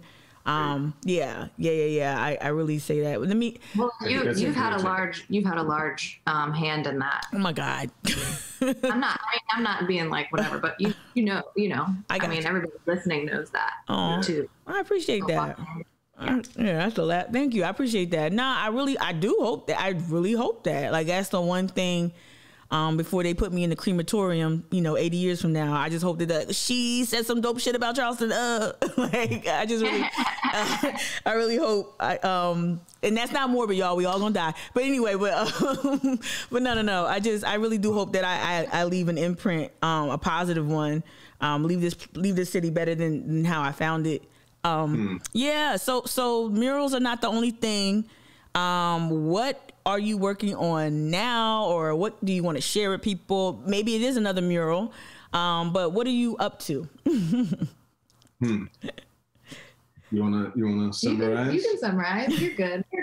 And we've got, fortunately, we've got mural projects, booked for next year. Damn. And they're demanding, like it. They're big. Like some of them will take a couple months. Yeah. Each one will probably take a month, and then some to actually install, and that's not counting design time. Right. So they take a lot of time, but we're really trying to pace it all out too, because number one, you can only do so many of these. I mean, it's just the two of us, and we can only do so many of these large scale projects a year. Sorry, no, a thought just came to me. Hopefully this will be interesting. Just something that we've encountered a lot through just like working with larger companies and stuff is everybody, we will often come up against, usually dudes, white dudes will say this to me. When are you going to scale it? How are you going to scale it? Oh, wow. Look at bro culture. Go ahead. Right? And we've talked about it a lot, and we're like, we don't have to scale this. Like, if we have a life that we're, you know, our basic needs are met and we're able to do creative things, like, I think that pressure capitalism puts on you, you start, you know, if you feel any success, it's like, how are you going to get more? How are you going to have more? How are you going to make more? You know, and then we's talked about it. We're like, the art's going to suffer if we scale this. Not to say like other artists are better, couldn't help us execute. And again, we want to help other artists grow their own shit, though, you know? It's not like, oh, it all has to be us. No. You know, our tentacles have to be all over everything. But that's very much what is normal in in business culture, you know? I don't know. Sorry, that just popped in my mind. No. People responded to you. First of all, somebody, Justin, and this is meant to be a compliment. Scale with a barf emoji, exactly, right? Like exactly. And then I wrote bars. Like I wrote like you don't have to scale it. Like yeah. Oh my. If everybody was not thinking like that, I think society would be very different. You know, absolutely. But it's gross when you start realizing like, ooh, everybody's. It's like the immediate question. Like, it's like the immediate that's question. what you have, you know, like. Oh, that's a really beautiful organic thing. How are you going to scale it? How are you going to make more money? How are you going to be rich and do it? Right. Yeah. Right. Nah. Yeah. I really do believe like if your local peeps fuck with you too, like that to me is like, I want to be in good community. I want to be in good standing with my people, my black people, my Gullah people, y'all, just people who just want to live here and not be priced out. You don't. Commodification is a shit. It's cocaine and it's commodification in Charleston. That's what I think is driving a lot of shit. Sorry, I gotta stop saying that because people really don't think that I know something that I don't. That's funny. I just drove Uber for like a gang of. I just know too much of that. But anyway, somebody dropped in there. Hold up, is this Carol Jackson from City Council? Who is this? Is it Carol A. Jack? Who is this? Well, Carol A. Jack, I don't know who it is yet, but they said Boomer's disease has been scaling, destroyed our 1960s and 70s. It is Carol Jackson. How you doing, Carol Jackson? Hi, Carol Jackson. I've been meaning to ask that. First time chatter. Yeah. Whiskey. We're on James Island, Carol Jackson, but we aren't like technically in the city, so we couldn't vote for you last time, but we would have. Ain't that weird that you're on James Island and that whole city, y'all's trash can is what, blue or brown? What is our trash can is not blue. We're not. We've tried to get annexed in, but they won't let us because we're not adjacent to another city. We were rooting. We have no power. We were rooting for you, Carol. We were so sad to lose you. But we gonna make sure that, you know, we keep lifting up the kind of work that you led, Carol. And I know I just want to deviate a little bit, Carol. I know I've been both critic and supporter, but that's just the role I play. But I definitely, you will be missed from City Council for sure. And the person taking over, I'm seriously like not enthused at all. Real quick, I call her Whiskey Neat, but she's she's not Whiskey Neat. She knows I'm already messing up her name. Whiskey Neat used to hold down food and bev here. Whiskey Neat, do you mind dropping your business or no? Like, you can say nope. But Whiskey Neat said that mentorship collaborations are beautiful things. So dope. You two are so supportive of both, of mentorship and collaboration. Yeah. And y'all do hold space for, like, I've seen it like in firsthand. Y'all hold space for artists of colors, diverse artists, not just of color, women. I've seen you do that. And I guess that's on the horizon as well, right? More collaborative projects with local artists. We're working. I don't mind dropping his name. We're working with Ray Deasy. A great. He's mostly done hip hop, but his next work he's going to be singing, and I think it's really awesome. Wait, he's going to be singing? Yeah. Ooh. And it's so good. It's so good. I gotta hit up my man. Oh my God, brain fart.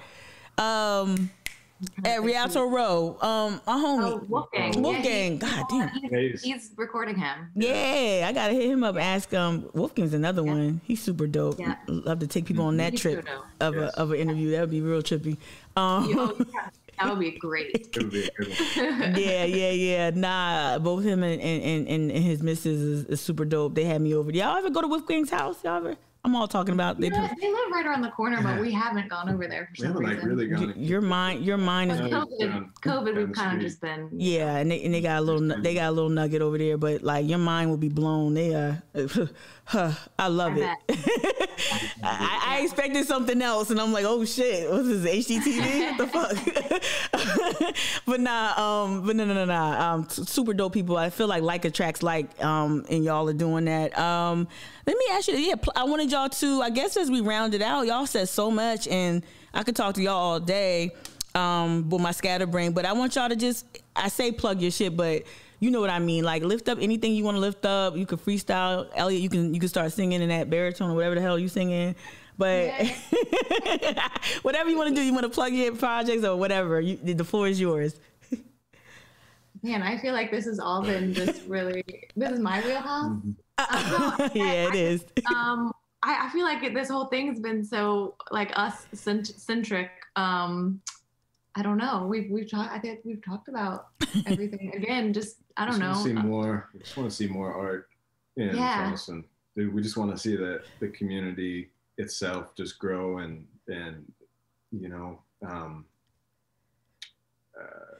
just get more and more traction, more and more connections in the community. I don't know. That's what we're trying to do. Yeah, and I guess hopefully like we're on all the socials. Like any artists, young artists that are more are older and have anything they want to offer, or younger artists who are whoever want advice or need anything. We're always here, open. We'll paint your space to communicating, to offering any knowledge that we have that we can share. I don't know. I think I didn't jump in, but and also I mean. Yeah, we want to paint more. So hit us up. We like doing trades. We like, So you do like murals right now. You say you're booked and busy all the way into 2022. So that's that kind of the sweet spot right now, right? Yeah. We are, but we leave room for time. So, And even like smaller projects. That's what, the ones that I'm talking about are like just the really time-consuming ones, and we try to get like a few of those to anchor our year. Yeah. But just fun, creative, interesting, unique projects. Transforming spaces. It's just what we really enjoy doing, and we didn't even talk about I've talked about it ad nauseum, like the collaboration. But seriously, like y'all say y'all willing to create, y'all want to paint. I want to say this publicly, like, thank you so much for we didn't even talk I'm a horrible interview. Like, thank you for the collaboration. I mean, people know that y'all design the hoodies, but seriously, like, thank you for, we got to finish with this. Okay. So, and then I'll let you go and you can go ahead and eat like your honeycomb cereal or whatever. Like, so like y'all helped me out so fucking much. McKenzie, you reached out to people. You reached out to businesses. Like what drives that? Because that's where I really see you do your thing, McKenzie. Is like be a facilitator or a bridge builder. Like I don't know. Just speak to that, because without you, I would have been just like, hey guys, Elliot said I could put the mural design on this hoodie. It's at teespring.com. We didn't even talk about where the fucking hoodies are gonna be made. Oh my god.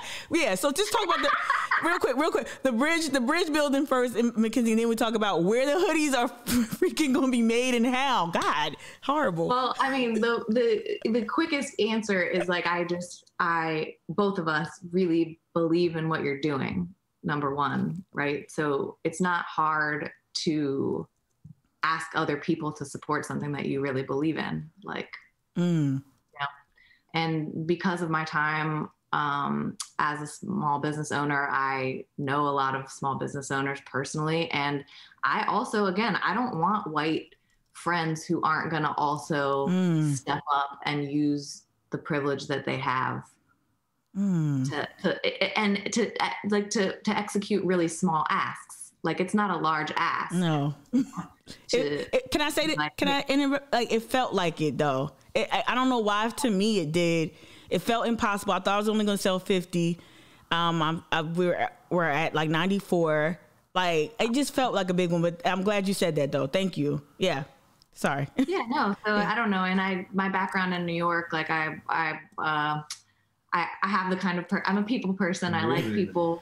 So it's, I don't know, that part comes naturally, or more naturally than a lot of other things. And I don't know, I'll see like a path and it's like, oh, okay. I hit up all these people and be like, hey, okay, you say, you say you are about pushing the culture forward, but this is something you can do. Are you going to do it or are you not going to do it? You walk it like you talk it, for sure. Yeah. Profess values versus practice values is something that we really need to, myself included, we all need to really make that a practice. Elliott, tell people more about the hoodie. So they're super dope, duh, custom design, duh. But like, how is this, like, what makes these hoodies different from, like, I don't know, like letting like a third party site like Teespring do the hoodies? Like, what's going to make it different and special? Honestly, a lot of it is like the actual printing process that we just have a lot of confidence in. This is a dude I've worked with for years and years and years. And in a past life, I had a t-shirt company. Oh. And worked with this screen printer. He's out of Orlando. Screen printing is like becoming more and more it's like vinyl records or something. Yeah. And there's lots of other great processes out there for different uses, like a lot of new technology and stuff. But this guy is doing just old school screen printing. He really cares about the colors. Like a lot of places, you send your design in and they just kind of crank it out like you're at Kinko's or something. It just sort of, whatever comes out. But this guy, I've worked with him for so long and he like really cares about the craft of it. And he'll definitely be calling me and put me on FaceTime and talking about getting, golds just right or whatever it is. So anyway, a lot of it is just like, is that there's just a really reliable, high quality process here that luckily we know this guy. One of the really cool, as I'm not a trained painter nor a self-taught painter, I'm an Elliott-taught painter. But that's a t-shirt. That's a t-shirt design for you. Yeah. But one of the things I've learned from him is sometimes we can order paint and the color that we want to have on the wall will come straight out of the can and it'll be the right color. But most of the time, he'll have to add pigment and get the color just right and test. And okay, now the color's right. Because color is really very mystical. And just this printer also does that with his ink. So, which is not, I guess, very common. He hand mixes his colors as well. I'd say less and less common. Yeah. So it's pretty cool. Like that process will also be happening with the hoodies and the shirts. Right. And that's dope. So, does that cool. Justin just asked in the chat, did that process have a name? You kind of described it very well, but does it have a name or at all? I don't know. I mean, it's screen printing. Oh no, the mixing of the colors, I guess. I don't know. Just mixing colors, just custom mix. Yeah. I mean, with screen printing, I don't know. Maybe there is a name for that, but yeah, I mean, you're using you're mixing the colors together. This can get real wonky real fast. Go ahead, lean in. Yeah, I mean, there'll be some what you call like spot process where you're really printing essentially like the pigment right on the fabric. And luckily we'll be able to do that because of the nature of this mural itself. It's clean and geometric and abstract and there's no like shading or anything, which is sometimes where screen printing can sort of look wonky and not wonky, but it's weird. Yeah, just janky. And so I think this just lends itself really well to this process. Like we're just going to be able to hopefully just nail these shapes and colors. And Go ahead. Yeah, I was going to ask next, like, so even you kind of reminded me about the detail about the mural behind me. These colors, like, are these colors custom, or like, what did y'all do? Y'all went to Sherman-Williams and like, yo, what did y'all do? A lot of them are custom. I think there's a couple in there that worked straight out of the can, but then I think it ended up being all of them are. I think it ended up. Yeah, we've developed a process now where we used to go out to the wall and then we would do all the mixing like on site, but now we palette test. So before we get out to the site, we've already mixed and tested. Kind of make like a tiny little mural, you know? Yeah. And just add the colors in. I think for yours, we hand mixed it. I think pretty much every color. I think so too. Yeah. Good. I forgot that I have some Florida peeps in the community. So, cool. Nicole Trimmer, Little Mama. She asked, who does it in Orlando? I don't know if that's proprietary. Y'all feel like y'all don't seem like y'all are secretive about that. Yeah. Who does it? His name's Chick. Oh man, I get to plug Chick. That's he would love it. Yeah, he would. He's a real cool dude. We'll connect you, Little Mama. We'll connect. It's called Chick's Screen Printing. Yeah. Okay, Chick likes Castleberry. Yeah, it's in Castleberry, Florida. Castleberry. Castleberry. And you know, I'm sure there's a lot of other good screen printers around. It is becoming like, again, more and more of a lost art. And this is just somebody I've known at this point for decades and worked with and printed a lot of t-shirts with. But that, like, the fact that relationship, your respect for that process, y'all's attention to detail and the approach to mixing custom colors, I think it really made me excited about this collaboration. I probably should have talked about it more. It's almost sometimes feel like it's too much to cram in a newsletter or something like that. And that's why you're here talking to me. And we'll talk about but like, I really think that's what made the fundraiser so fun for me and successful, is that it felt like our hands were on every aspect of the decision making. And y'all, for those who wanted, like I kept saying, it's coming, Christmas, Black. It took time, but some of it was divine time and some of it was me I needed to rest and I couldn't think. But a lot of it, y'all, for those who are watching, listening, was that, and Elliott, it is what it is. It's a good thing. Like, you have a process too that is not fucking heat and serve. It's not ready to wear in Target. Like, Elliott's artistry is not like, microwavable, right? And so I like that. I like that it takes time and it requires, and I'm sure some things are more are time sensitive, but I really think that approach really made it fun for me. I'm speaking to me. Oh, somebody found the URL. Somebody found Chick's URL and put it in the chat. All right. That's what's up. I'll click it after y'all leave, but that's so dope. Yeah. Thank you, Justin. Yeah. Yeah. So when people get the hoodies, it won't peel off after you wash it like 2 times. No. Right. That's super dope. Good. We believe in his work. Yeah, he'll get hyped on it. He'll be calling me, talking about the pinks and purples, and I think I got it just right. Excited. Also, the other thing that's cool, is the hoodies themselves. Yes. Are really nice hoodies. Like, we were so happy with. Go ahead. No, I think our dog just woke up. That's okay. You want to say hi, Annie? She was there the whole time? Yeah. Annie is my recollection of Annie is rambunctiousness, and now she's chill. What? Well, when you're here, she gets excited. Yeah, because I smell like either bacon or coconut oil.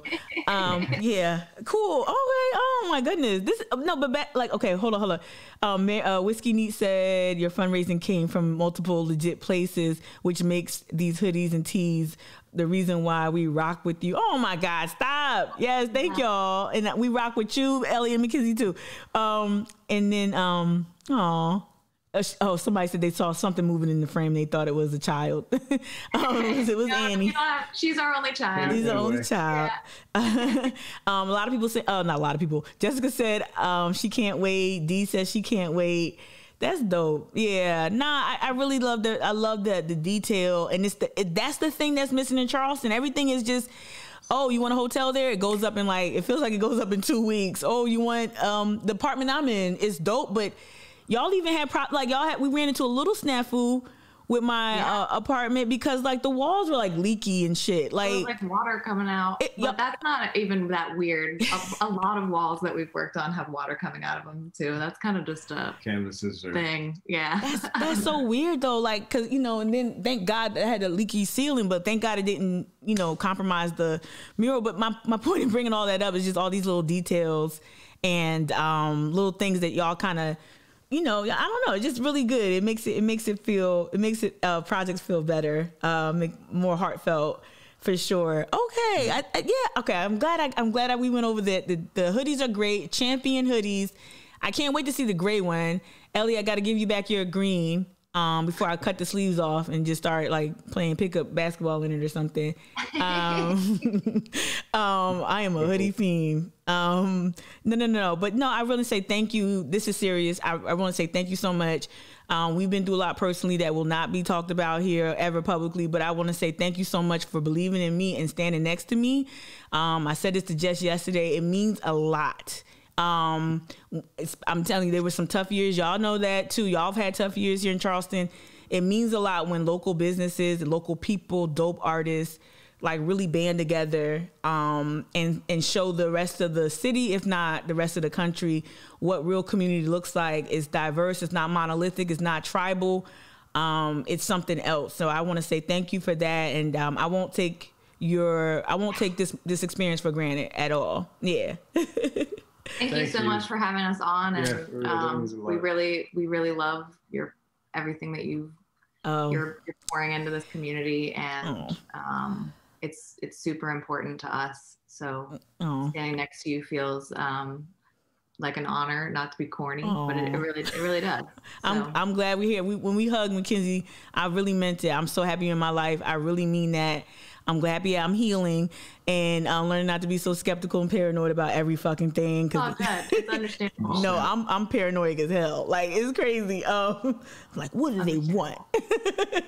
No, I really love that. And I look forward to future projects. Elliott, we got to talk about the 16-bit or was it 32-bit project? We got to talk, homie. I ain't going to let you off the hook. I don't care if you're booked.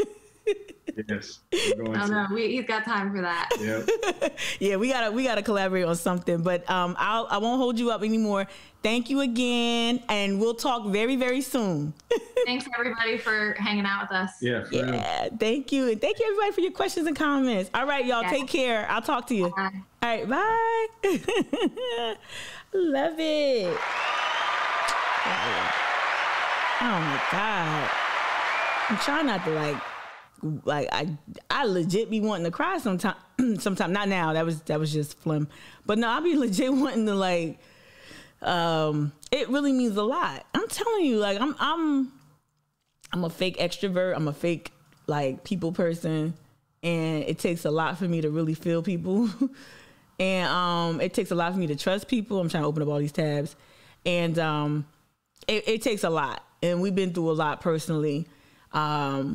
And I'm just super, super stoked. I want to get to some of the stuff that because I didn't want to I didn't want to lower their picture, so you couldn't see them. But again, in the newsletter, I've linked in the previous newsletters, I've linked their website. Y'all can go. It's not hard to remember. Headspacemurals.com. You can look at all the rad work. They really do. This is one thing I didn't say that I wanted to say. They have refined taste. You can't knock it. The taste level is good. And Elliott is very punctilious. That's the word I like to use from SAT words from back in the day. He's very exacting. He's very detail oriented, methodical, whatever word you want to use. And it comes out in his design aesthetic. And I probably shared this story before. This is in Charleston, right? That's the New York Times. I probably shared this story before. That's the palette in my apartment. That's the palette scheme in my apartment. No, hold on. What is it? I probably shared this before, that when I moved into the space, I reached out to a fancy schmancy interior designer here in Charleston. Hey, can you do custom paint jobs? you know, do you do custom paint jobs? I want to do a mural in my apartment. And they were like, oh, just get these stickers from Macy's.com. These wall decals are like something akin to wallpaper. I'm like, shout out. Thank you so much. Thank you, D. Hey, Kelly Ray, got a gift. And I'm like, wait a minute. You're a big muckety muck. This is my apartment, y'all. You're a big muckety muck in Charleston, and you telling me to go get decals from fucking Macy's? Like, what? And this is when, like, of course I was friends with Elliott and McKenzie, but we weren't I wasn't at that space of like healing and like whatever, like working with them yet again. Not to say they didn't do anything wrong and nothing like that. I hate to sound like they did something. They didn't do anything wrong. I just wasn't there yet. And they were like, yeah, we could do it. And not only did they do it, they poured their heart into it. Thank you so much. Thank you so much. Y'all are so sweet. Last live stream of the year. Y'all are really making it special. Y'all are making it super special, especially with your questions and comments. Look at the hype train. Oh, the hype train is close. Don't start none. Won't be none. But like, yeah, like it just was like, I hit him up. I'm like, can you do this? And I knew they had just finished. Was it the New York Times one? Projects. I think it was. I'm not just finished the New York Times one, but they had just did something. And I was like, duh, let me just ask them. And yeah, this one made the New York Times. This piece right here. I don't even know where this is at. I guess if I read the damn piece, I would know. But I thought this was super dope. Just their taste level is really good. It's just really sound. And I don't have, spoiler alert, y'all might not know this, I have no taste. Like, I really don't. I really thought I would. I always thought I was fly. I don't. So when you encounter people that have a really dope aesthetic, a really dope feel of art, and understand color, understand, you know, what plays well with the eye, you know, it's super dope to encounter that and to see it. So I really thought they were gonna be so hype train. Look at y'all. I really thought that, you know, it was just dope. It was just fun. It was great. Thank you so much. Who's this? Y'all are crazy. I love y'all. Hype train. Appreciate it. Look at you gifting to Paul. When I go on live on evenings, Paul is always popping up. I love it. All right, cool. I love the support. Y'all are awesome. I wanted to get that clip, that link. Shout out to this Justin. Dun, dun, dun, dun, dun. Justin, I guess I just had, if I can't give you a good nickname, I'm just gonna give you. That's all I can give you. But let me see. I'm opening the link. So Chick Screen Print. This is my first time going to it.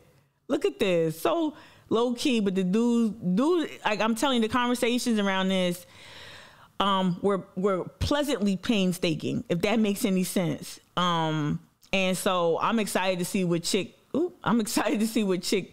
Turns out for Mic'd Up.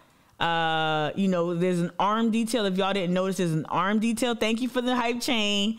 There's an arm detail. So the URL is going to run down the length of the arm.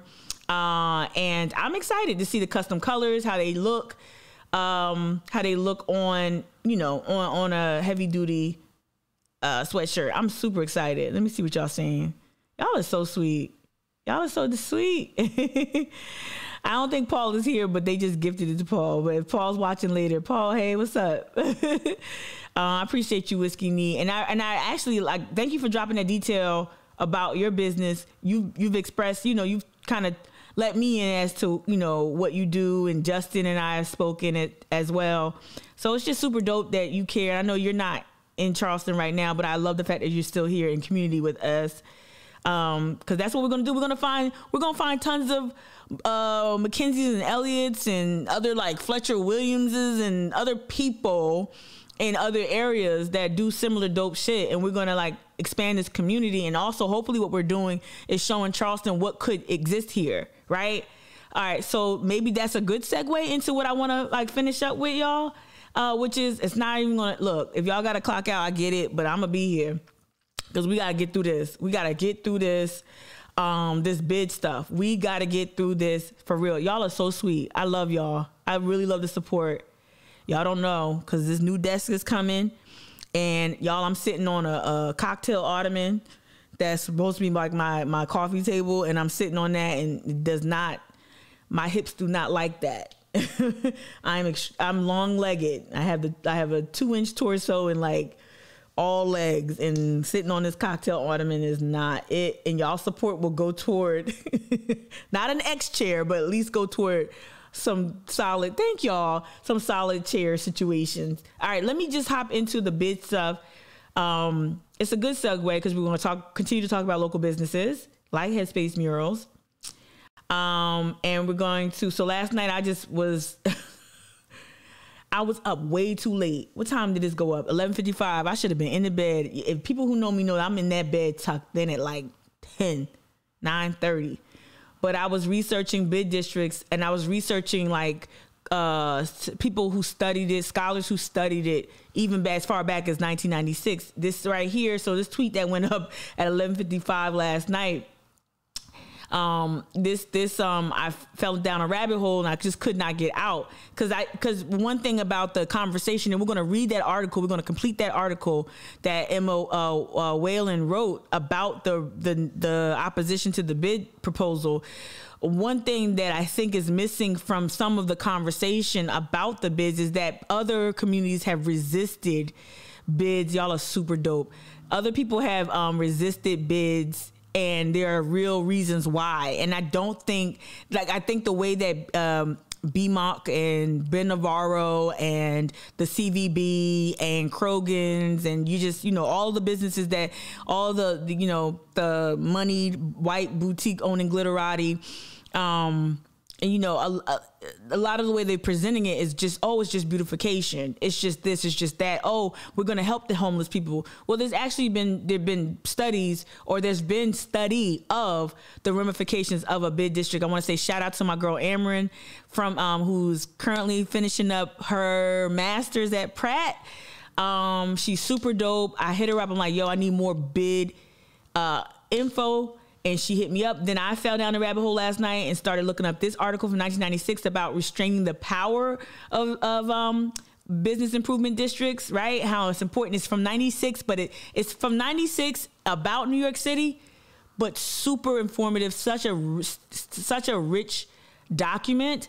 Yeah. Click the triangle box. Wait, oh, y'all are trying to teach. Okay. What's happening? Okay, cool. I'm glad y'all explain it to each other. Y'all explain it to Nicole. You've been really good at learning. You learn more about Twitch than I have. I ain't gonna lie. Yeah, keep teaching each other. Each one teach one. All right, so let me, but yeah, so Amron hooked me up with a number of studies and reports. Shout out to the New Republic. A lot of this stuff is from 2017, 2016, but it's still, again, very informative. Amron sent me this article. I already signed in. I already got an account. Let me sign in. I purchased, Yeah, why are you acting like I don't got an account then? All right. So no. So Amron sent me this. Y'all are so sweet. And it's business improvement districts, ruined neighborhoods. This is from 2016. 2016, 2017, there's a lot of activity. There's a lot of activities in Queens, too, recently, fighting that Amazon. Right. So that's why I was expecting like local business advocacy groups to kind of jump in, because when Amazon was trying to get, if Amazon was trying to get here. Right. Thank you so much, Evelyn. And Evelyn, I got your text. I'm not ignoring your text. I swear to God. I ran out of time. But yeah. And Evelyn, to your text. Absolutely. Absolutely. Yes. Absolutely. But look, I feel like a bad mom. Like the only way you can get my attention is you come to my job. Like, not to say that you're my daughter, Evelyn, but I feel like this is how my mom used to be.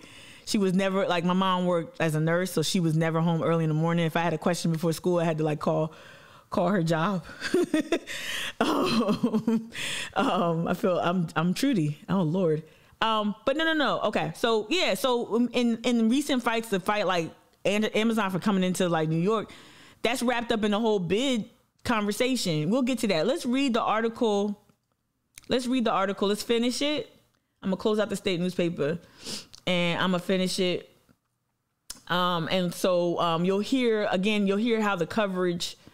what the coverage sounds like. I guess I opened it up over here. I'll close out today's paper. Boom. Here we go. Okay. So once again, for those who may be joining a little bit later, some voice concerns over plans for King Street. Business owners, residents fear higher rents, harm diversity. I want to say shout out to Sightsee. Shout out to Sightsee specifically. Joel and Allison, y'all have been leading the charge and being very vocal, and I think it's very important. So let me just read it from the tippy top and keep going. All right, a plan to create more funding for beautification. We know that's a lie. Or it's not the whole truth. Not a lie. It's not the whole truth, right? A plan to create, y'all are crazy. A plan to create more funding for beautification efforts on King Street is raising questions from some residents and business owners who fear the shopping district's already pricey real estate will only become more exclusive. Our goal is to change the dialogue from "this is great, how can we implement this as quickly as possible" to "wait a minute, we need more community stakeholders at the table," said Joel Sadler, co-owner of Sightsee Shop and Cafe. A proposed business improvement district making its way through Charleston City Council would place an additional tax on all commercial property owners on King Street between Broad and Line Streets. Proponents of the district, referred to as a bid, stressed that the proposed tax, called an assessment, is based on property value and will not increase the overall bill for commercial business owners by more than 4%. We're going to read about that. We're going to read about from that 1996 article, and then we're going to bring it up to more contemporary reporting on bids. Y'all are the dopest. Y'all are the dopest. I got the dopest followers. I got the dopest community. Excuse me. I have the dopest community. I don't have followers. All right? I'm going to stop calling y'all followers because y'all not followers. This is not a cult. This is a community. You can leave what you want. No Kool-Aid will be served. All right. So let me keep going. For a $1 million commercial property, which under South Carolina law is assessed on 6% of its value, the new tax would amount to $678 per year. Out of the 467 properties included within the bid, about half will pay less than $500 per year. The nonprofit Charleston Downtown Alliance estimates. The alliance would manage the bid's funds if approved. To do business on the most prominent street in the community, we believe a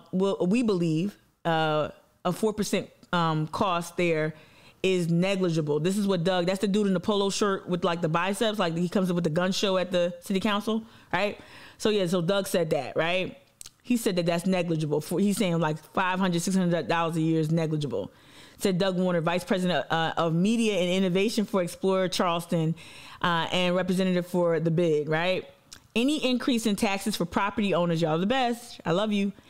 Any increase in taxes for property owners is cause for concern for business owners who rent their place, Sadler said. And I want to say this. Y'all know this better than me.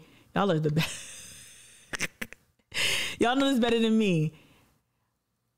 Most of the businesses that we love going to, like most of the shops we love to frequent, the locally owned ones, they don't own the business. They don't own the brick and mortar, right? We've seen what happened to places like Dell's, right?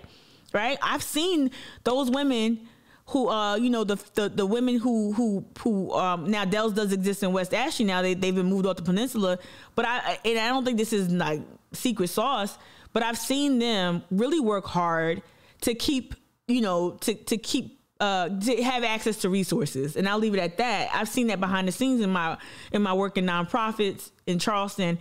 And I've seen them try to just like, just have a presence on the peninsula. And I don't know whether they were happy to move off the peninsula. I'm not in community with the owners of Dell's, but I would assume, I would assume that it wasn't all good news. That's an assumption I'm making, right? So I like the fact that Joel lifted up, hey, most of us are renters. A lot of folks are renters, right? Any increase in taxes for property owners is cause for concern for business owners who rent their space, Sadler says. Sadler was one of over 20 public speakers on December 21st, at the December 21st council meeting, who spoke or submitted comments online voicing concerns over the proposed taxing district. Council gave initial approval. Let me do that. Council gave initial approval to the proposal, and it will be up for final vote on January 11th. Who gonna be there, y'all? Who gonna be there? We gonna be there. January 11th meeting, right? We're going to be before there too. We're going to start mobilizing people. So goes on to say increased property value means displacement of people who cannot afford higher costs. All right, let's go to A4. Oh boy, this is getting real spicy too. This is getting real, like this shit right here. I ain't even got time for that. You know what I mean? Shout out to Mikagadsden. I don't know if you kin folk, Mignon, but I'm rooting for you to get your job back. They fired you after you blew the whistle. And that's some fuck shit. And me and Kia need to talk about this bullshit before I come on air because I'm really tight. I'm really upset. All right, let's keep going. Really tight. Tight means angry, if y'all didn't know that. All right, so let's keep going. Some voicing their concerns. I can't read up there because y'all got Yoshi. Y'all are just so awesome. All right, some voicing their concerns over plans for King Street. Again, continuing from A1. It says, Sadler, who also worries. Let me make this bigger.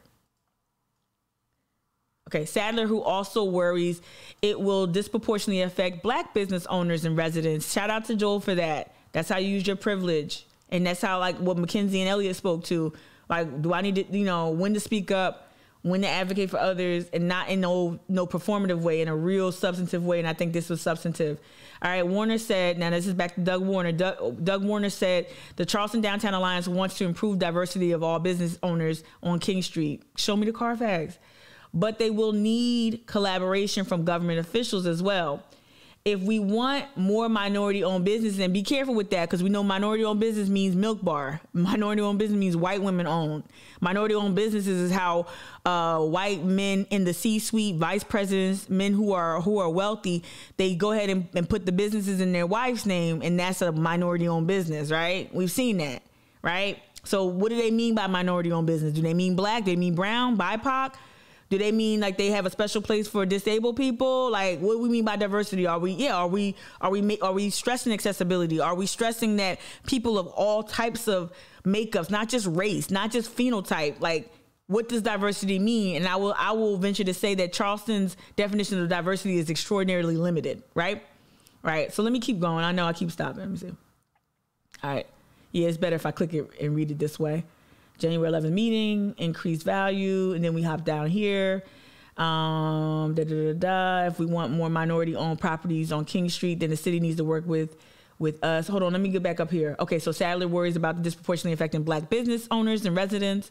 Warner said the Charleston Downtown Alliance wants to improve diversity of business owners on the street, but they will need collaboration from government officials as well. If we want more minority-owned properties on King Street, then the city needs to work with us and maybe the state and other funding partners to find funds that are available to help minority-owned businesses invest on King Street, he said. Sadler's coffee shop, which he co-owns with his wife, Allison Sutton, is located just off King Street, outside of the district's boundaries. While they are open to working with the bid organizers, which is appropriate, all right, working with the bid organizers and other local businesses to influence the bid's budget priorities. Again, this is just underlying the fact, I'm gonna pull it up real quick, that yes, you can, like, okay, if you want to do a bid, how do we make sure that we keep the power balance in check, right? So this study that I found was about restraining the power of business districts. I'm not saying they can't exist, but it needs to look a lot different than what's been proposed by the CVB, right? And billionaire Navarro and BMOC, right? I'm going to read it again for emphasis. Sadler's Coffee Shop, which he co-owns with his wife, Allison Sutton, is located just off King Street, outside of the district's boundaries. While they are open to working with the bid organizers and other local businesses to influence the bid's budget priorities, they are concerned that rising property values will affect neighboring businesses like theirs. All right. Bids in other cities across the United States have had that effect, said John Gabber, chair of the Department of City Planning and Real Estate Development at Clemson. I'm glad that Emma reached out to Clemson. All right. If it works successfully, property values within the bid as well as immediately next to a bid will go up, he said. All right. So when we're dealing with gentrification and growth, we need to realize there's a tremendous amount of spillover. Let's go. Right? The improvements funded, and I got you in the chat, I'm gonna get back to it. The improvements in the improvements funded by a bid are aimed at keeping the street clean and attractive for both visitors and business owners. Proponents say, that's what they say. But such efforts can also attract high-end chains that drive property values up and local businesses out. Low Country Local first, where you at? Where you at, Low Country Local first? Where are you? Are you in Goose Creek? Well, it's a partnership with the City of Goose Creek and Low Country Local First, and it's designed to help stimulate business here in the city. Well, Raymond, as you know, nothing is more important to us than the success of our small businesses. Economic development is a huge focus for us. Goose Creek was able to acquire about $140,000 in federal recovery dollars, money designed specifically to help strengthen the economy, to pay for this partnership. Well, it's going to be a wide range of subjects. If you're doing something at home, you have a business at home, but maybe you want a storefront, for example, it's going to give you, it's going to show you how to do that. It's going to take you step by step. They will be holding 2 12-week intensive community business academies on starting or growing your business. One will be in English and the other in Spanish. The city and Low Country Local First will also hold several workshops throughout the next 2 years. Next November. And I get that this is a test, like the growth that we've seen, and also it's both growth of Goose Creek, but that growth in Goose Creek is really people pushed out of Charleston, right? The growth is some of it, not all of it, right? We also know there's certain manufacturing jobs and certain other things that are, climate change. It could be a bunch of things bringing people to Goose Creek, right? But we know for a fact that displacement from Charleston, not just the peninsula, but from Charleston. Y'all, my apartment, I think we should, when we talk about race and class, one thing I don't stress enough, when we talk about class, we don't talk about money. Evelyn, you were in my giving project, and I don't know if I executed this well enough, but the class conversation that we had in giving project was designed to have not just people of privilege, but people across all class categories to talk about their relationship with money, right? And so also what that means is that why are people so uncomfortable talking about what they spent on something, what they earn? Why are salaries so secret? No. Talk about these things. And one thing we need to start talking about is the cost of living in Charleston. I didn't choose the studio apartment because I was trying to get cheaper. If I wanted a cheaper apartment, I would have just got a cheaper apartment. I got a studio because I wanted smaller space. I didn't want to become a hoarder. I know how I get in bigger apartment sizes. So I wanted to kind of create a space that was a little bit more cozy, right? But I'm saying that and saying that also my rent is not cheap. So I pay $1,300 plus a month for 600 square feet. Right now, there's some things included with that, yeah, but that's still crazy. In Philly Metro, I wasn't even in Philly. I was in a nice suburb, Montgomery County, PA, before I moved here, right? And this is where I worked for Trader Joe's, so I'm making over $85K a year with Trader Joe's at that point, right? I was the vice president in training.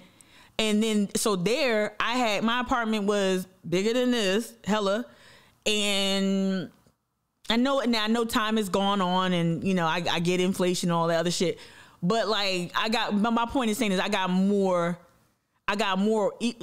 square footage for this price, right?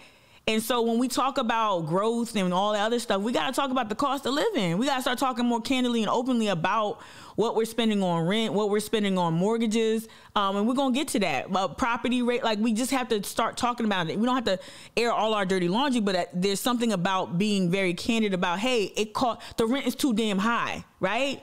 For 600 something square feet. I want to say thank you and shout out to Evelyn for helping pick up where I couldn't supplement in terms of how minority-owned businesses typically include white women, just like affirmative action. Did y'all know that?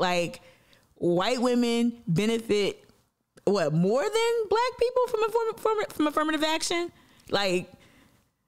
People don't understand that. If not more, they way more than you think. And so when we think about minority-owned businesses, when we think about things that were supposedly designed to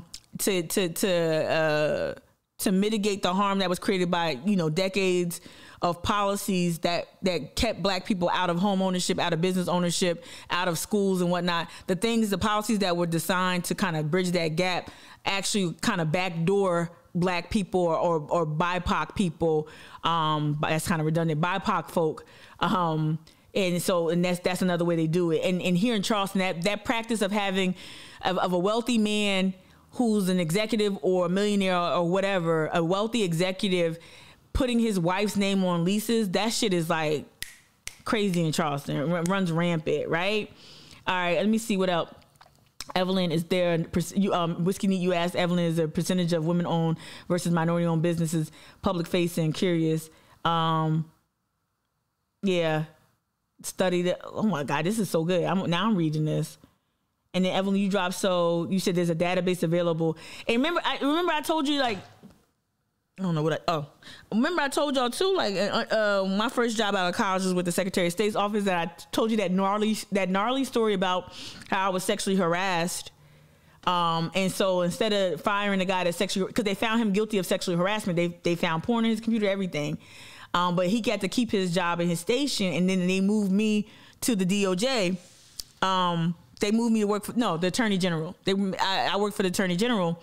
And so I was in charge of compiling data for a disparity study, right? And that's also where I kind of first learned that, hey, there are state level governments in New Jersey in that case who that study that, like, hey, why aren't contracts from the state why aren't more contracts going to black owned businesses? Are they going to black owned businesses? Are they going to women owned businesses? Right. So that's a big thing as well. So thank you, Evelyn. I can't read everything, but the chat, I think y'all please make sure you read it. If you want to come back and kind of peruse it, you can on Twitch. So make sure you go back and do that shit. Yeah, Evelyn, I do want to read this, though. It says, how I was one of those people who tried to make a home business to a storefront and lost your fucking shirt. Same, and that's the thing, too. Like, those are the stories that I really want to hear more about. Not necessarily, I don't want to, like, luxuriate in a painful, business experience, but we need to talk about why some really, really good, sound businesses can't thrive. Not because they're not good, not because of the goods and services aren't sound, not because Evelyn isn't smart, because she is, not because Evelyn isn't talented, she is, but why aren't they thriving? And it's things like these proposals that look all good and warm and fuzzy that are not, right? So let's hop back into the article. And I wasn't trying to, like, throw super shade at LLF. Like I told you, I love the people there, but I'm just hearing crickets. And keep me honest in the chat. If you've heard anything from LLF, Low Country Local First, about, I think Joel said there was like a listening session or something. I think that was announced following city council. But they literally should be demonstrative about this. Like they should really be like, hold up. And they should, at this point in their existence, have enough cachet to publicly challenge this and not feel like, oh, well, we're going to forsake our funding sources are going to. If that happens, you need to, like, say that too. Like, hey, we're going to lose funding because we stood up for small businesses. And I get it. It's bigger than that. There are salaries there. There are parents there. There are families who work there who can't just say, oh, fuck it, let's just go up against the big guys. But at some point, you've got to practice your professed values. You've got to go ahead and say, you know what, this is not going to bode well. We've got the data points. We've got the employee base who knows how this is going to pan out. Like that went to school, who've studied this issue, city planners or former city, like there has to be some type of group outside of, like, Joel Sadler and Allison and me and Evelyn or whoever, right? We can't just do it alone. We need some serious backing. And I'm waiting to see it. I'm not out of hope yet, but I haven't heard shit yet. So maybe it's mentioned in here. Maybe I glossed over it when I read this twice last night. Maybe I didn't hear it. So let me just keep it going. And I know this might be a little bit of a tedious conversation, but it's very necessary, y'all. This bid is no joke. And yes, to a large degree, a lot of this, the horse is out the barn, right? If I use one more fucking horse metaphor today, I'm like, trip. in a lot of ways, the horse is out of the barn, and somebody said that we probably just need to look to North Charleston and figure out how to kind of keep that a little bit under control. But honestly, I still think this is worth fighting for, to a large degree. I love the fact that they spoke to someone from Clemson in this article. We talked about this in the last paragraph I read. If it works successfully, property values within the bid, as well as immediately next to a bid, will go up. He said, when we're dealing with gentrification and growth, we need to realize there is tremendous amount of spillover. I'm going to read on. The improvements funded by a bid are aimed at keeping the street clean and attractive for both visitors and business owners. Proponents say, but such efforts can attract high-end chains. This is where I stop. High-end chains that drive property values up and local businesses out. King Street is already uber expensive. Stephen Buckman, assistant professor of real estate development at Clemson, he says this. He says, a question that is begged out of this A question that is begged out of this is, will that levy, that extra tax, push people over the edge? There are already people operating on razor-thin margins, right? If given final approval by the city council, the Charleston Downtown Alliance, I don't understand why there needs to be a downtown alliance when they have a CVB. I don't understand that. And a city council. Seriously. I don't understand this need for another ancillary, powerful, all white, super rich body to exist. I don't understand the need for this, right? If given final approval by city council, the Charleston, I got you, Evelyn, in the chat, the Charleston Downtown Alliance will gain control of this new tax revenue for initiatives specific to King Street, such as street cleaning, decoration. Shut up. Y'all already said that. That's not it. Okay, let me get down to the bids. Let me get down here. Okay, I like that. We need to find a way to change the mix of property ownership, he said. We need to find a good balance of local stores and chains that are identifiable, right? Bids are a nationwide phenomena that gained momentum in the 70s and 80s, Gaber says. Most of them can't be entirely blamed for the problems their cities face, and they all have unique relationships with their respective cities. Yeah, let's stop, though. Let's stop acting like in 2017 Charleston wasn't the #1 gentrifying city in America. Let's stop acting like, every time there's a king tide, because of the rampant development, Charleston is literally unnavigable. Like, let's stop acting like the growth here isn't already suffocating us. So let's get into, no shade to Emma, but let's get into what bids really fucking are. I want to lift up some things in Chattanooga. Now, this fight didn't go the way I would have wanted to go for Chattanooga, but basically Chattanooga fought this, and I love the way that these business owners that, weren't all black, spoke up about bids and about the impending challenges that they face at the because of a bid. So let's watch this. Good evening. Thank you for joining us. I'm Greg Glover. And I'm Cindy Sexton. The Chattanooga City Council approved on first reading the controversial Business Improvement District. Now, if passed on second and final reading next week, it would impose additional fees on downtown businesses. Channel 3's Jake Chapman spoke with a person whose business is in the prescribed area who says it would do more harm than good. Jake, what are some of the problems business owners who are opposed have? Well, Greg, business owners against the bid tell me the additional fees would make it tougher on them financially. Keely Crew owns the Area 61 Art Gallery that will be on Broad Street. She says if this passes the second reading next week, it will affect everyone in downtown. And when they pass it through to us and our businesses, our prices increase, hotel rates will increase, residential apartments will increase, your favorite restaurants in the district, your favorite attractions. This is Chattanooga a few years ago. Was one of several business owners downtown against the proposed Business Improvement District, which affects this part of downtown. She and several other business owners say this bid is not the Chattanooga way. It will affect your culture of your city when you lose the things that are clearly your own culture and are things that are local to you. Aaliyah Wright works in the district. She says the bid would make it harder for small businesses to succeed in Chattanooga. For more established businesses, it might not be as much of an issue, but especially for new businesses, startups are trying to come here, and we're like increasing that barrier of entry. So we're going to end up with like a more generica instead of like a unique small business downtown, which is really more generic. And I thought it was important to lift up this story. Again, it's a little older, but I thought it was important to lift this up because it's not just a bunch of black people talking about, you know, I'm only saying it like that because people get so tired of trying to confront race and trying to create the structural racism that business owners face and residents face, right? But these are white people saying, hey, no, this ain't gonna work out for me. These are people like Evelyn, people like some of y'all in the chat who have for real, no shade. Not no shade. That's not what I want to say. For real, no bias. Even though Evelyn is my friend, I don't know how the fuck Evelyn's business did not fucking thrive. Like it's the second biggest, or what is it? Second wedding destination city behind Las Vegas. Like I'm not saying you will always do wedding gowns, but you know we have a lot of events here. The Gilliard is right there. Black tie.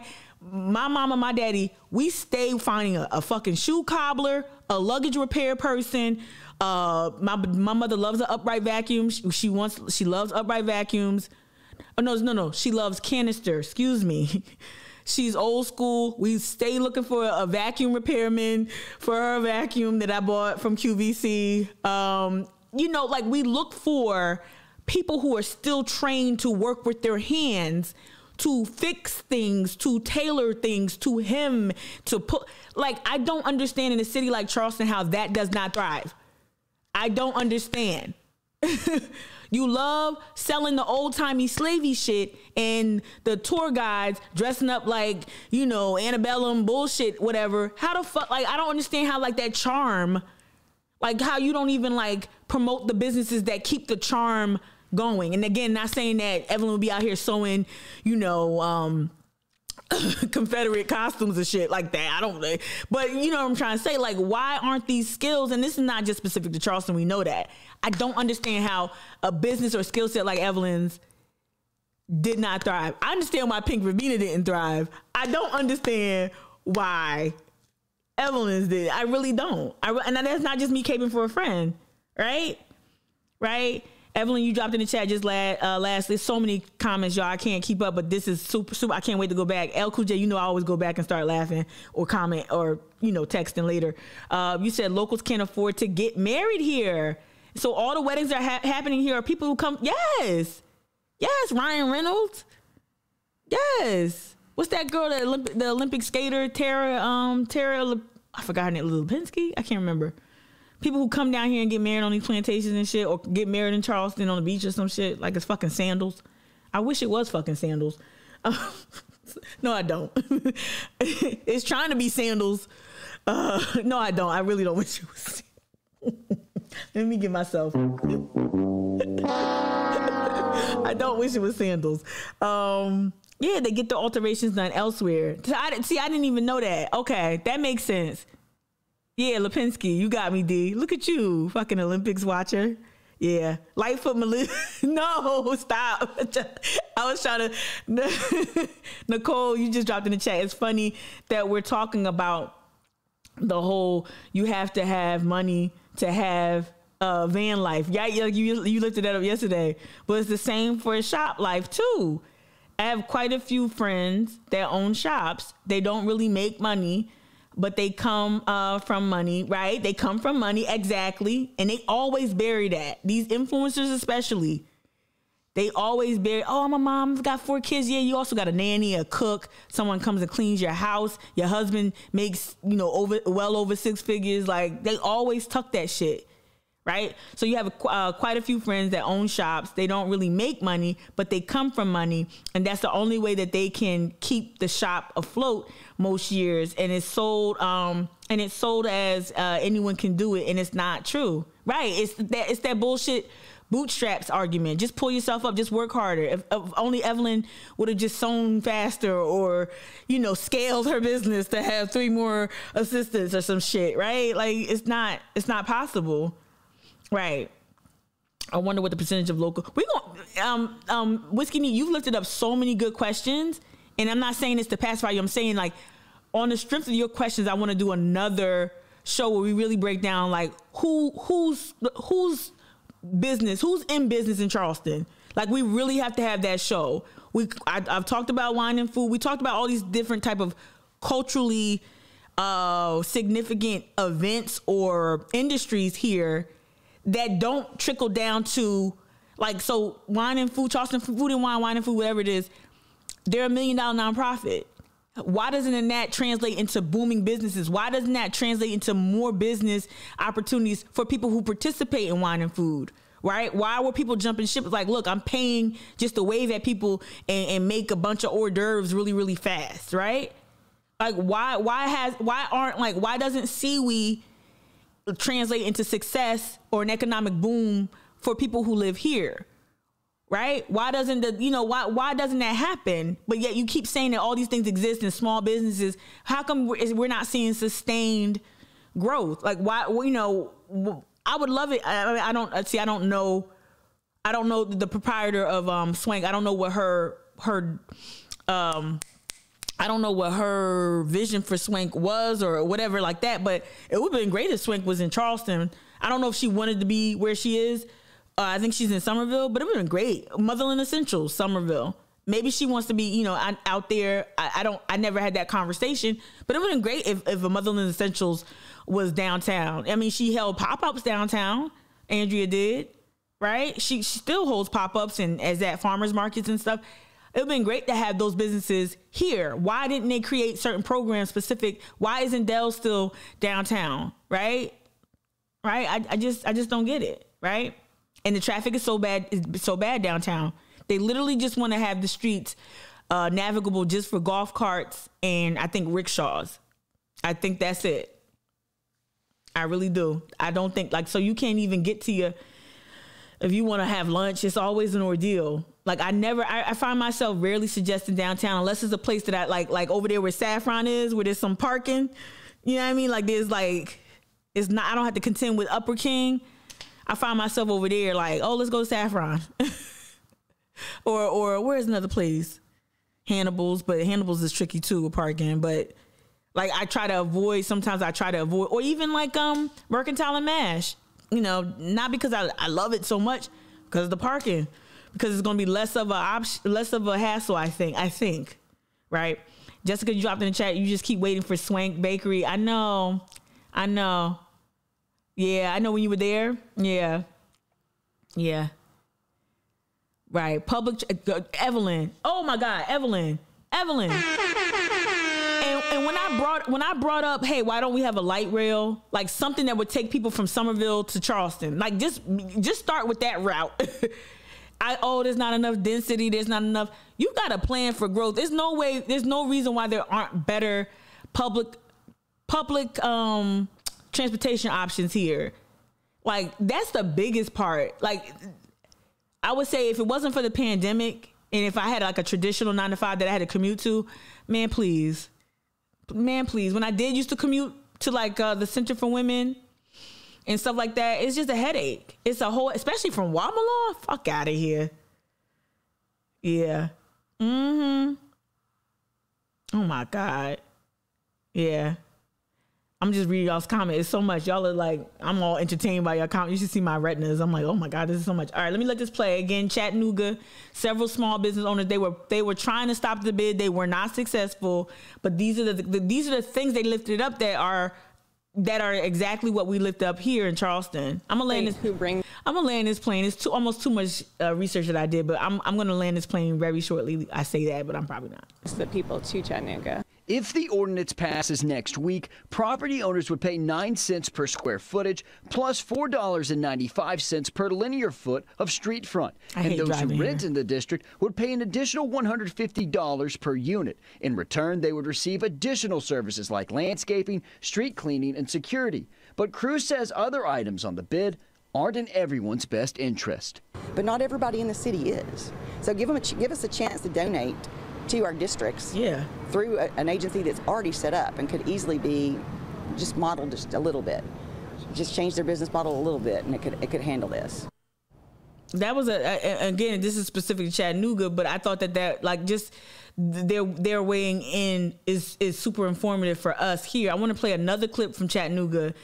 This is when I will just say this. There's one woman of color. I believe she's a city council person. She did not impress me in her advocacy for standing up against the bid, but I was encouraged to see the NAACP step up in Chattanooga here to oppose the bid. So I thought this was an important element of the story. And then we'll bounce back into what I'm really afraid of. Outside of property values and small local businesses being priced out, I'm very concerned about the biggest thing I'm concerned about, because I am a business owner.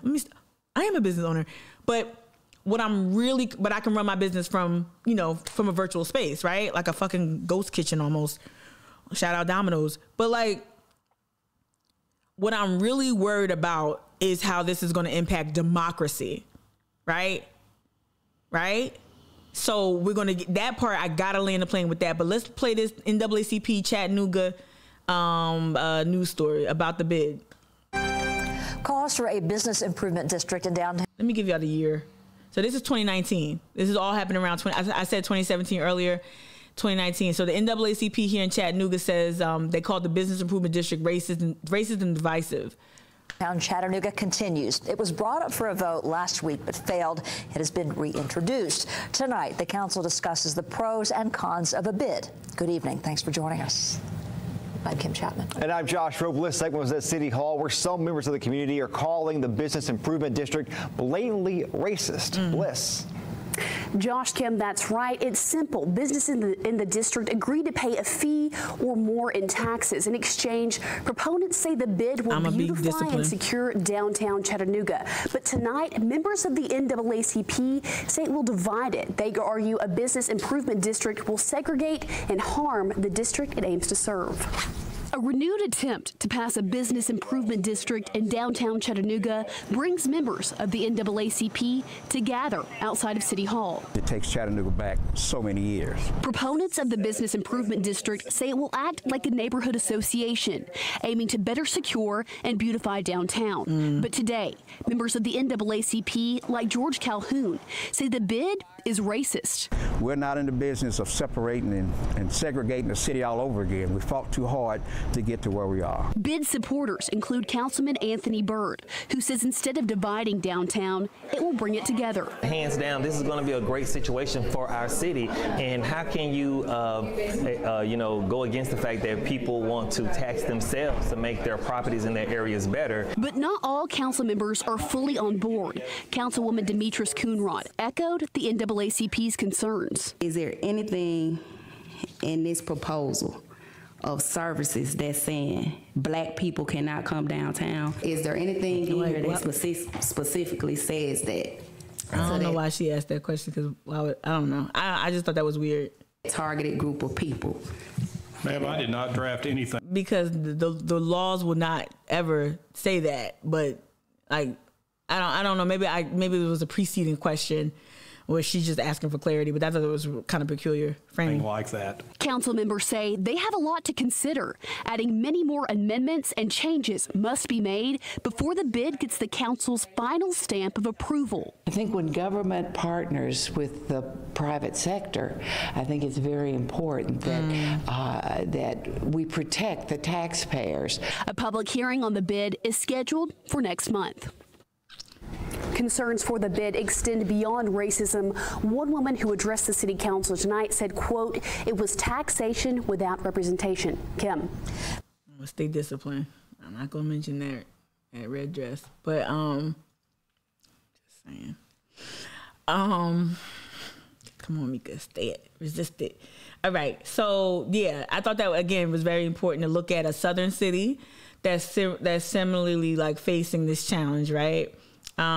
Stay always protecting property, not people, right? Exactly. Businesses, not even like small businesses, but bigger business. All right, so let's get to like the implications, right? I want to. So this is the resource that Sightsee, again. Shout out Joel. Shout out Allison. They put this in their bio, but since then I reached out to the homies at Pratt, and they were like, "Yo, Mika, look at this." Let me read the text that Amron sent me with the. Oh shit. I got my package delivered. Let's look at the text. I got so distracted by another text, y'all. I'll be trying to poker face sometimes. I'll be like,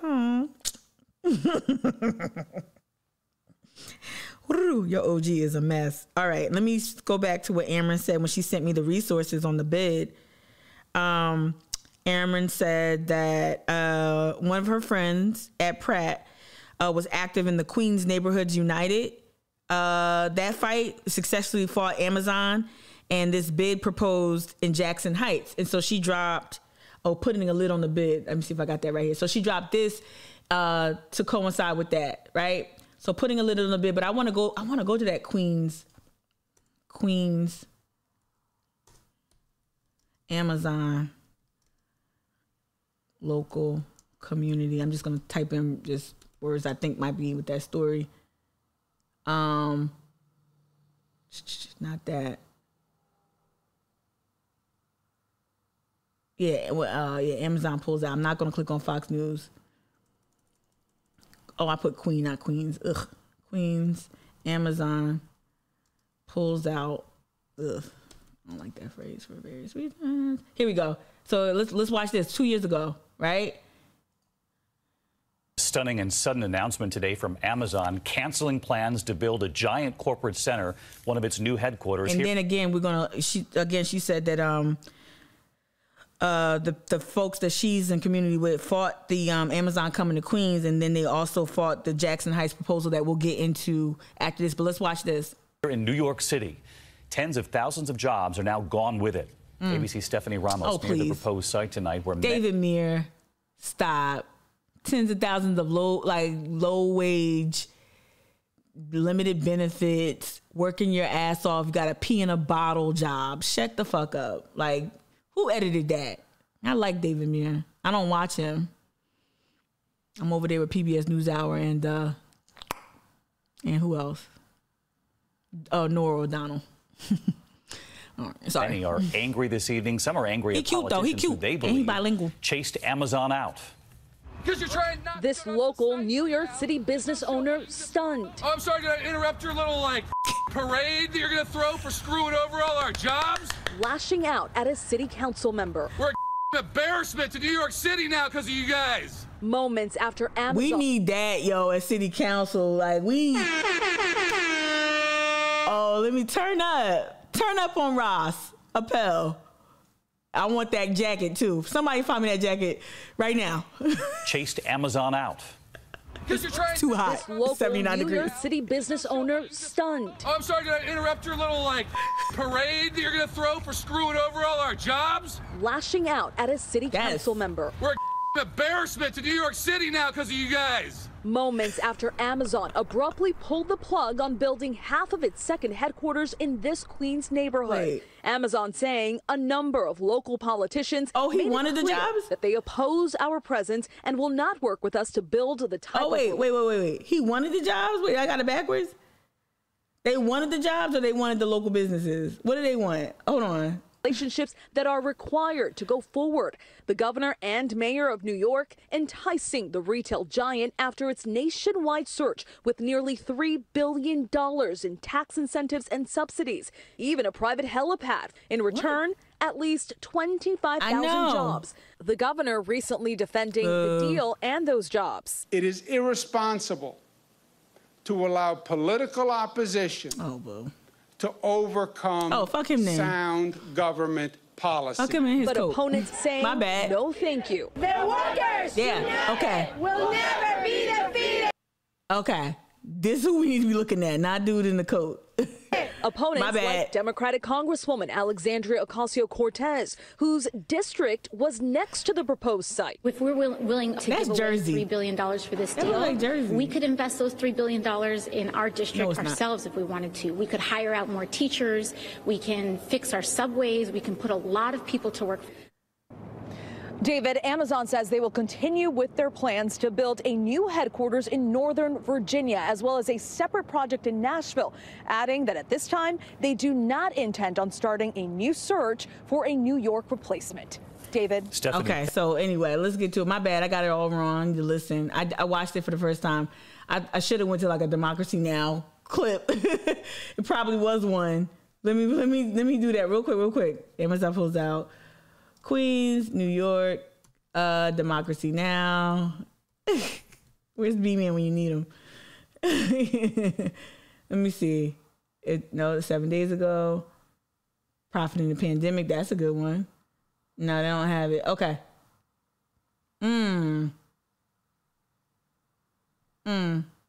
Oh, wait.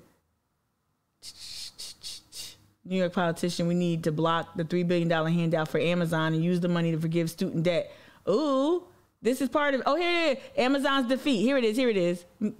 This is Democracy Now!, democracynow.org, The War and Peace Report. I'm Amy Goodman with Juan Gonzalez. Well, we end today's show looking at the fallout since Amazon announced last week that it was scrapping plans to build a major office facility in New York City. I got to stay away from mainstream media. The decision came under mounting pressure from grassroots activists and local politicians who opposed the deal.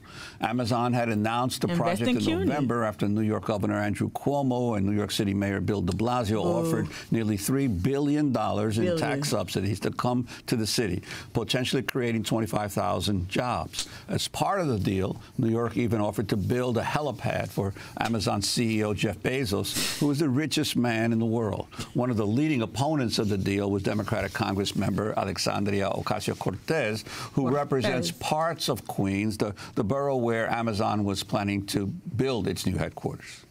I think it's incredible. I mean, it shows that everyday Americans still have the power to organize and fight for their communities, and they can have more say in this country than the richest man in the world. Mayor Bill de Blasio has blamed Amazon for walking out on its plan to come to New York City. I'll stop it there because that's the framing we wanted to see about the fight. We wanted to center the work advocacy of the grassroots groups, because that's what we want to try to emulate.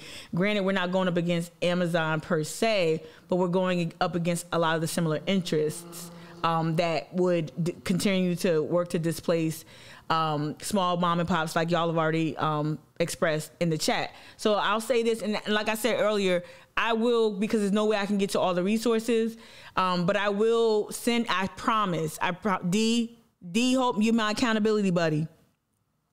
If I don't send this shit out by the weekend, you at me, right? At me for real, or whoever wants to do it. It could be D, it could be Lil Mama, it could be Evelyn. At me. I will send a list of like these articles so you can learn more about how bids have operated in other places before I end today. But I will say this, I will read this at least. So Queens activists block controversial business improvement district, right? So we just saw Queens fight Amazon. All right, a four-year battle, y'all. A 4-year battle to prevent controversial business improvement districts. Let me make this a little larger. 4-year battle. So pack your patience, pack a lunch. If knowing Charleston should go through on the 11th. I'm sorry, not to be pessimistic, but just like the protest ordinance done in secret and shit, right? All right, so a 4-year battle to prevent a controversial business improvement district from being established along the main commercial corridor in the immigrant communities of Jackson Heights and Corona, Queens, ended recently in victory for neighborhood activists who had warned the project could accelerate gentrification in Western Queens. It's a very significant win. Tania Matos, an organizer at Queens Neighborhoods United. Write that down. Queens Neighborhood United is QNU, right? An organizer with QNU and native of Jackson Heights, a majority immigrant neighborhood. We always kind of they misspelled it. We always kind of knew we would win this because the community never supported this, right? There are presently 73 bids in New York City. They are private-public partnerships formed by a majority of property owners in a given neighborhood, which essentially privatize public services. Like that whole beautification is just code for we're going to private this. Look, this is when you look at climate change and shit like that, what do you see? When you look at the impacts of climate change, we don't just see displacement. We don't just see climate refugees. We see people like Kim Kardashian able to hire private fire departments to put out fires to protect their homes while other people's homes burn. That's exactly the type of movement we're seeing. This is commercial, but this is the beginning of that practice where you have your own police, you have your own fire department, right? Look, I live on Wamala. What's at the end of Wamala? Rockville. What's Rockville? Oh, they didn't want to be a part of a majority black island. They wanted to create their own place. They're their own township. They have their own mayor. Rockville is like a fucking block long. It's not even big. I'm being facetious, but you get what I'm saying. Rockville is tiny, but that's how it worked. The white people who inhabited Wamala, who wanted, seclusion, waterfront property, no blacks. Yeah, they created Rockville, and they had they created their own township and all that, right? And some would say some of those, not some of the, I won't say that. I can't prove that. But there are other interests that have come to Wamala in recent years, try to rezone it for, I don't know, a fucking winery or tree houses, right? And that's an effort to change it and to turn it into fucking sandals or whatever the fuck you want to call it, right? They want to bring city water to Wamala. We don't want that. You bring in city water, then here come the McDonald's, here come the Shell, here come the Exxon, right? Here come the fucking Target. Right? We want it to remain rural. I'm bringing it up because this is how it starts. And there is a race analysis that new business alliance has not done. They have not done. They're only dealing with diversity and race on the edges. They're not confronting it real. They're not presenting you with real statistics that tell you the impacts of what this could mean. Right? Sorry, I went off on a tangent, but you get it. Yep. All right. It says, let me just read this again. There are presently 73 bids in New York City.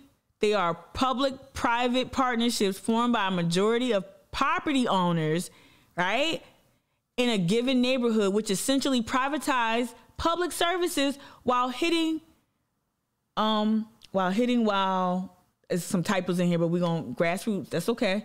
While hitting or levying additional fees on local residents. And they're saying it's negligible, but it's not even about the dollar amount as it is so much as that we're subsidizing our own displacement. You want local business owners and residents to participate in their own demise. Whether it's $600 or $578, it's still us or them subsidizing their own displacement, right? The ill-fated Jackson Heights Corona Business Improvement District would have run along Roosevelt Avenue, a noisy artery known for its authentic Latin culture and vibrant nightlife. One thing McKenzie didn't, well, she touched on it when she ran, King Dusko, when she ran, or her business, and she would play hip hop. The reason why Elliott had to step in and flex that legal muscle was because she kept getting hit by noise ordinances for playing rap, though, right? Hip hop. Every time they want to gentrify a neighborhood, they want you to turn down the culture, turn down the ethnicity, right? My first year in Jersey City, my first year in college was in Jersey City on a very noisy brown street. And I loved it. I missed it when I left. I missed the sounds. I missed the music. I missed the cars. I missed, all of that. The loud family fights. I missed all of it. Right? So I'm gonna end it there because I'm running out of steam a little bit. But what I'll do is I'll include more resources, I promise, because D is gonna hold me accountable. So what will be included along with the resources to how to track redistricting, those sources that I talked about earlier this week. I'll include this right here, the fiscal year, I guess it's 2016, the New York City Business Improvement District Trends Report. I'll include that. There was a really good, I think, this article was important as well. I'll include this one, putting a lid on the bid. Of course, I'll include with Site C lifted up, this Gotham Center for New York City History. My bookmarks. I'll include, oh my God, I couldn't get to it all, y'all. Caitlin Bird, I just gotta say this. Caitlin Bird wrote a piece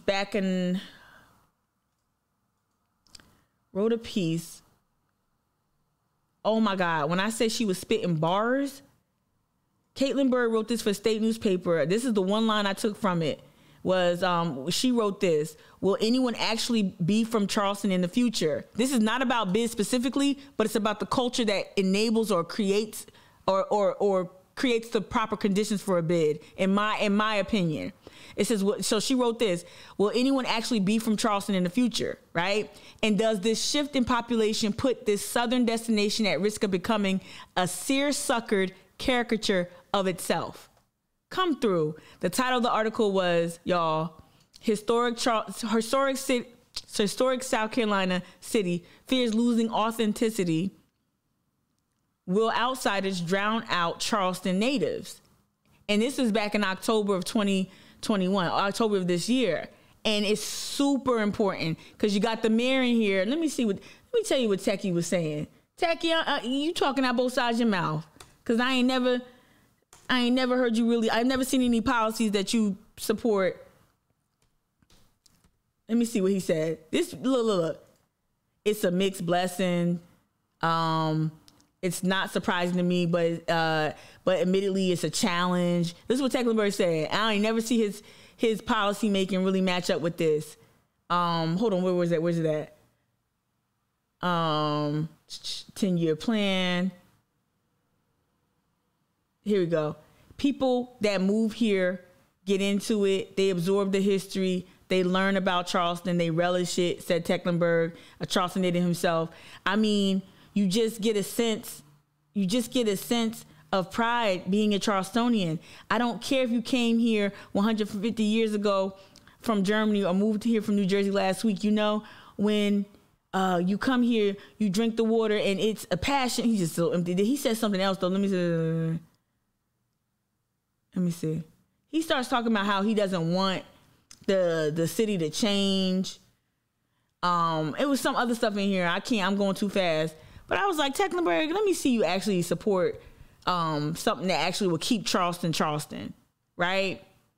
Traffic congestion, y'all lifted that up. Traffic congestion, top the list along with parking, sanitation, the availability of public restrooms. Hello, according to the city documents. But there's also another fear that loomed as the city experienced a surge in tourism, the potential of Disneyfication of Charleston.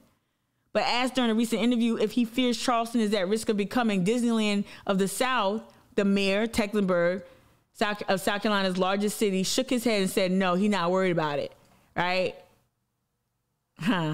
Okay. So I'm going to include this article in there. When we talk about bids, we got to talk about how it's right for this bid to happen, what made this city a prime place for such a proposed bid like the one for King Street. It is already Confederate, antebellum Disneyland. It really is. Jessica, you said they like the superficial aesthetic. They love a cover band, y'all. Shout out to all the cover band people. All right? They like the superficial aesthetic and the day drinking in December like it's summertime. I'm telling you, 79 degrees a day. But they aren't learning anything about the history. They're not. And then the history y'all do serve up, Charleston, is whitewashed. Calling them carriage houses when they slave quarters. Get out of here. Shout out Adam Dombey. Right? People that move here get it. Yeah, right.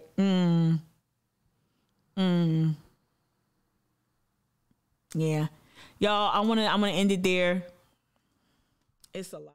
I pulled up so many studies, but this is perfect. Was a perfect day. I don't rate live streams, but today was like up there, top 3 all time. I really felt good. I felt the love. I felt it from y'all. I felt it from McKenzie and Elliott. I really appreciate this. This is a hell of a way to end the year, a hell of a way to end the week. I will be back on Monday. I will be working behind the scenes with people who want to mount a opposition, like more like vocal opposition to this bid. So look out for that. I'm trying to do I have so many hopes and dreams. So many hopes and dreams of what activism could look like in Charleston and imposing things like this. So hopefully some ideas will start turning into real strategy. But this is the perfect place to end it. I will be sending out an email with the resources on it. In it, so folks can engage in this and study what a bid can do. And look, if we do end up with a bid, it just got to look 1,000% better and 1,000% different from what it looks like now. Thank y'all so much for everything. for supporting the fundraiser. I'm gonna do a little last minute push to some private peeps. So if you want to push the did I say newsletter or fundraiser? But if y'all want to push the fundraiser to anybody, not y'all already been carrying a lot of weight. But if you know somebody you didn't hit up, go ahead. I'll tell you when I'm gonna take down the shirts, and so that chick can start printing. But just thank y'all for the fundraiser. Thank you, Holy City Tattooing Collective. Thank you, Headspace Murals. Thank you, Carol Jackson. Thank you, Carmen Sandiego and Joy and Little Mama and B-Man and Justin and Whiskey, all y'all, Evelyn. Just thank y'all. It was so much fun today. I appreciate you. I'll be back Monday. Thank y'all. And let me just say this. All y'all who started with me here in Charleston, y'all moved away, D, Whiskey Neat, like, I love y'all. Please don't ever leave. Even if you got to work a regular job and like not be here and take care of kids maybe. Please don't, like, I really appreciate you always like coming back. I appreciate it so much. And we're going to grow content so that it is relevant to everybody, no matter where you live, right? All right. I love y'all so much. See you Monday. Be safe this weekend. Omicron is no joke. I know at least 10 people right now dealing with it. All right. Take care of yourself. It's a new year. Fucking Uber, Lyft, fucking rickshaw. Get somebody come pick you up. Be safe out there. All right. I love y'all. Take care. Bye.